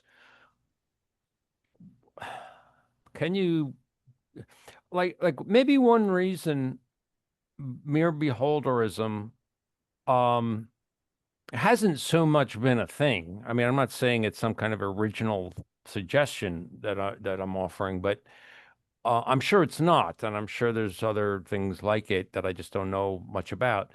But it's kind of like we had Christendom, theism. There was a reaction against that, and a lot of people more or less rejected it. And it's kind of pictured as this or that. Those are the kind of two choices, kind of like a religious view and a non-religious view. And the non-religious view tends to go towards this kind of reductionism, modernist, if you like, type ways of thought. But I think there's a difficulty in trying to overcome that dichotomy, which I think this, in some respects, I mean, my beholderism is obviously not exactly just theism. So it's trying to get the baby without some of the bathwater that some people don't like, by a third way of talking and thinking, which again, I don't propose as original, but it's not like I've gone and done all my homework such that I know. And most of the folks who, talk about these things, like Lewis, well, he comes down for theism.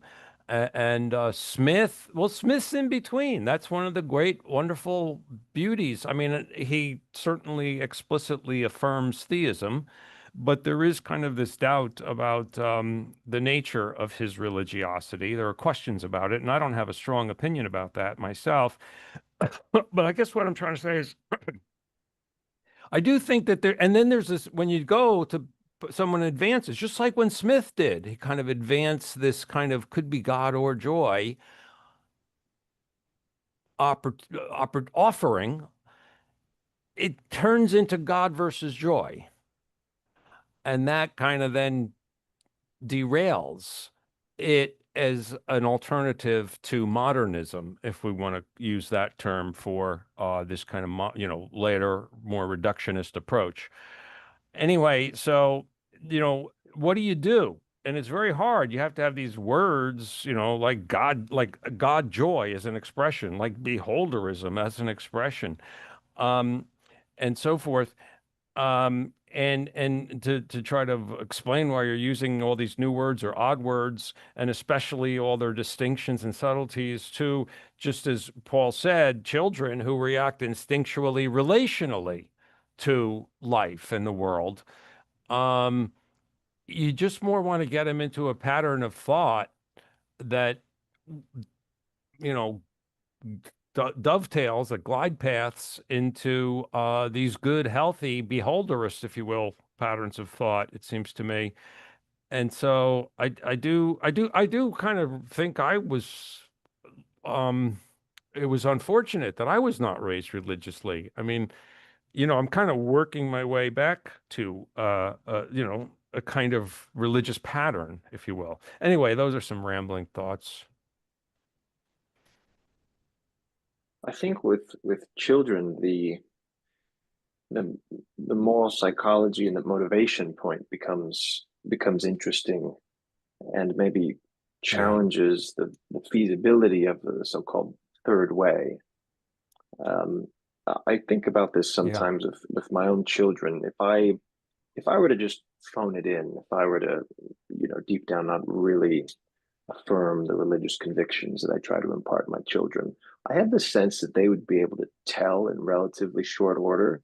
And I wonder what that would do to their own formation and sense of what they ought to do.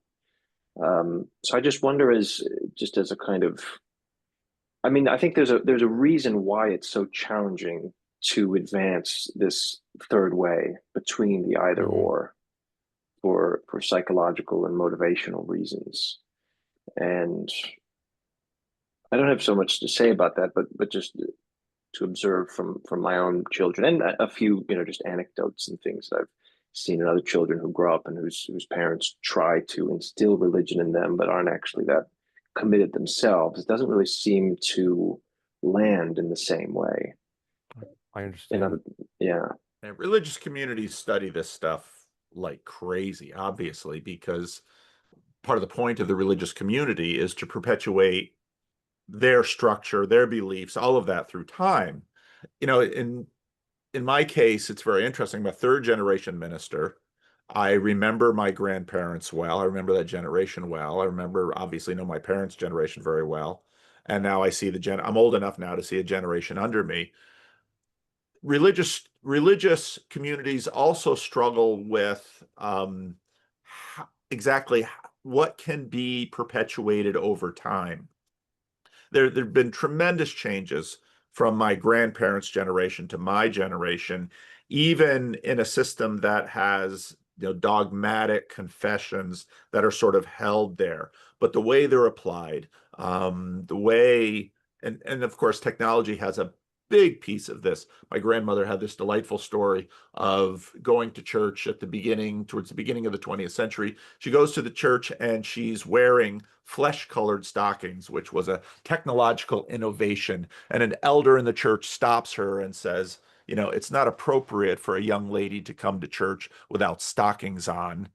And my grandmother, who was very sharp and rather sharp-tongued, just snapped back at him, which she shouldn't have done because he was an elder. But I'm wearing flesh-colored stockings. I mean, even just the change there illuminates something. And what we've had over the last 100 years is a massive change technologically, where many practices and patterns that seem, again, arbitrary, other generations have simply let them go. But then 2, 3 generations later, you have a sense that, we loosened this and it didn't seem to matter.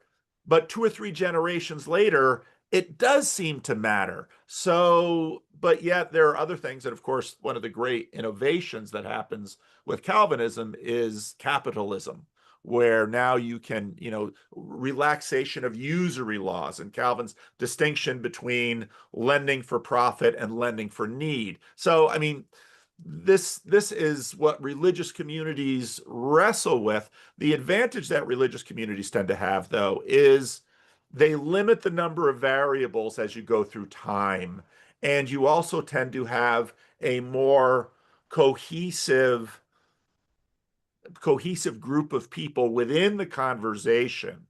I have a sense of who Bavinck and Kuyper and Augustine and all of these people were. So you limit the variables in order to try to shape a life. But these are all what religious communities are constantly struggling with. If I were to have brought my child up more religiously, I mean, I wonder what that would even mean. Would I be going to church with her every Sunday? And then what if I didn't like some of these practices that you speak of? And then I have to come home and say, well, when he said that, I think he's getting God wrong there. And so it's not an easy thing, but somehow I think I should have imparted more of, I don't know, somehow more of a beholderist. And when I say beholderist here, I mean like there's a higher, there's a super, like you got to think about a super, you got to take seriously a beholder of humankind, including future generations kind of perspective. I don't know how to do it, but Yeah, I think there's some maybe simpler elements of beholderism that might be, I suppose, more universally acceptable, or at least easier to transmit. Just kind of simpler ideas that there's real mystery and real beauty in the world, and the world unfolds in ways that we don't fully comprehend. And this gets into, I think, some of the points about humility that you tried to get across in your video, about how openly holding a kind of beholderist outlook might make you at least a bit less sure, because certainly if you don't believe that you can codify everything and string together the world in a set of linguistic propositions, you have to admit that there are some things that are beyond you, and that there is this, it could inspire awe and wonder and maybe a bit of humility about what we can sort of hope to get our hands around. And so that communicating that through art, and I mean, a lot of this, these mythologies of modernity, you see them in art and music too, just a kind of collapse of some of these sentiments. Lewis, it's not in Mere Christianity, it might be in The Abolition of Man, talks about the man who sees the ocean as nothing but tons and tons of water and salt, and the real poverty of that kind of outlook. But to have a kind of basic beholderist outlook entails seeing the ocean as something much more than just salt and water, right? And so that kind of thing, literature and artwork, and just trying to communicate the sense of something that transcends, that goes beyond what we can kind of immediately write down or say to one another, is an important step. And you said that's something that Pajot recommends a lot, is in order to understand a beholderist or a symbolic or larger understanding of the world, you could reduce everything into its material parts. But he says, okay, well, one thing you're not going to do that for is your own body, or at least your own person, right? I can understand that, oh, my thoughts that I'm having through my head right now are a bunch of individual firings of electrons or something like that. And I can say that I believe it can be reduced to those things, but I cannot act that way. So always returning, in a sense, to the person, again, talking about a person or a beholder, that's the thing that you can't reduce, that in principle you think you're supposed to be able to reduce to matter, that you can't in practice. And so returning to that as a metaphor, and then it's much easier to see the ocean as a whole that is not just water and salt. And part of what happened, obviously, in Europe and in Eastern Europe, you had institutions, the Catholic Church, various Orthodox churches, that tried to hold these things and contain them. What happens in the United States is, without a state church, at least in the middle of the 20th century and beginning of the 20th century, post-Civil War, you get this consensus among Protestant churches, and this, it's ostensibly secular, so it's not related to an institutional church, but there is beneath it broad consensus with respect to whole ranges of things that have been, for the most part, inherited from the religious traditions. Now, later in the 20th century, as globalism sort of picks up steam, immigration catches on.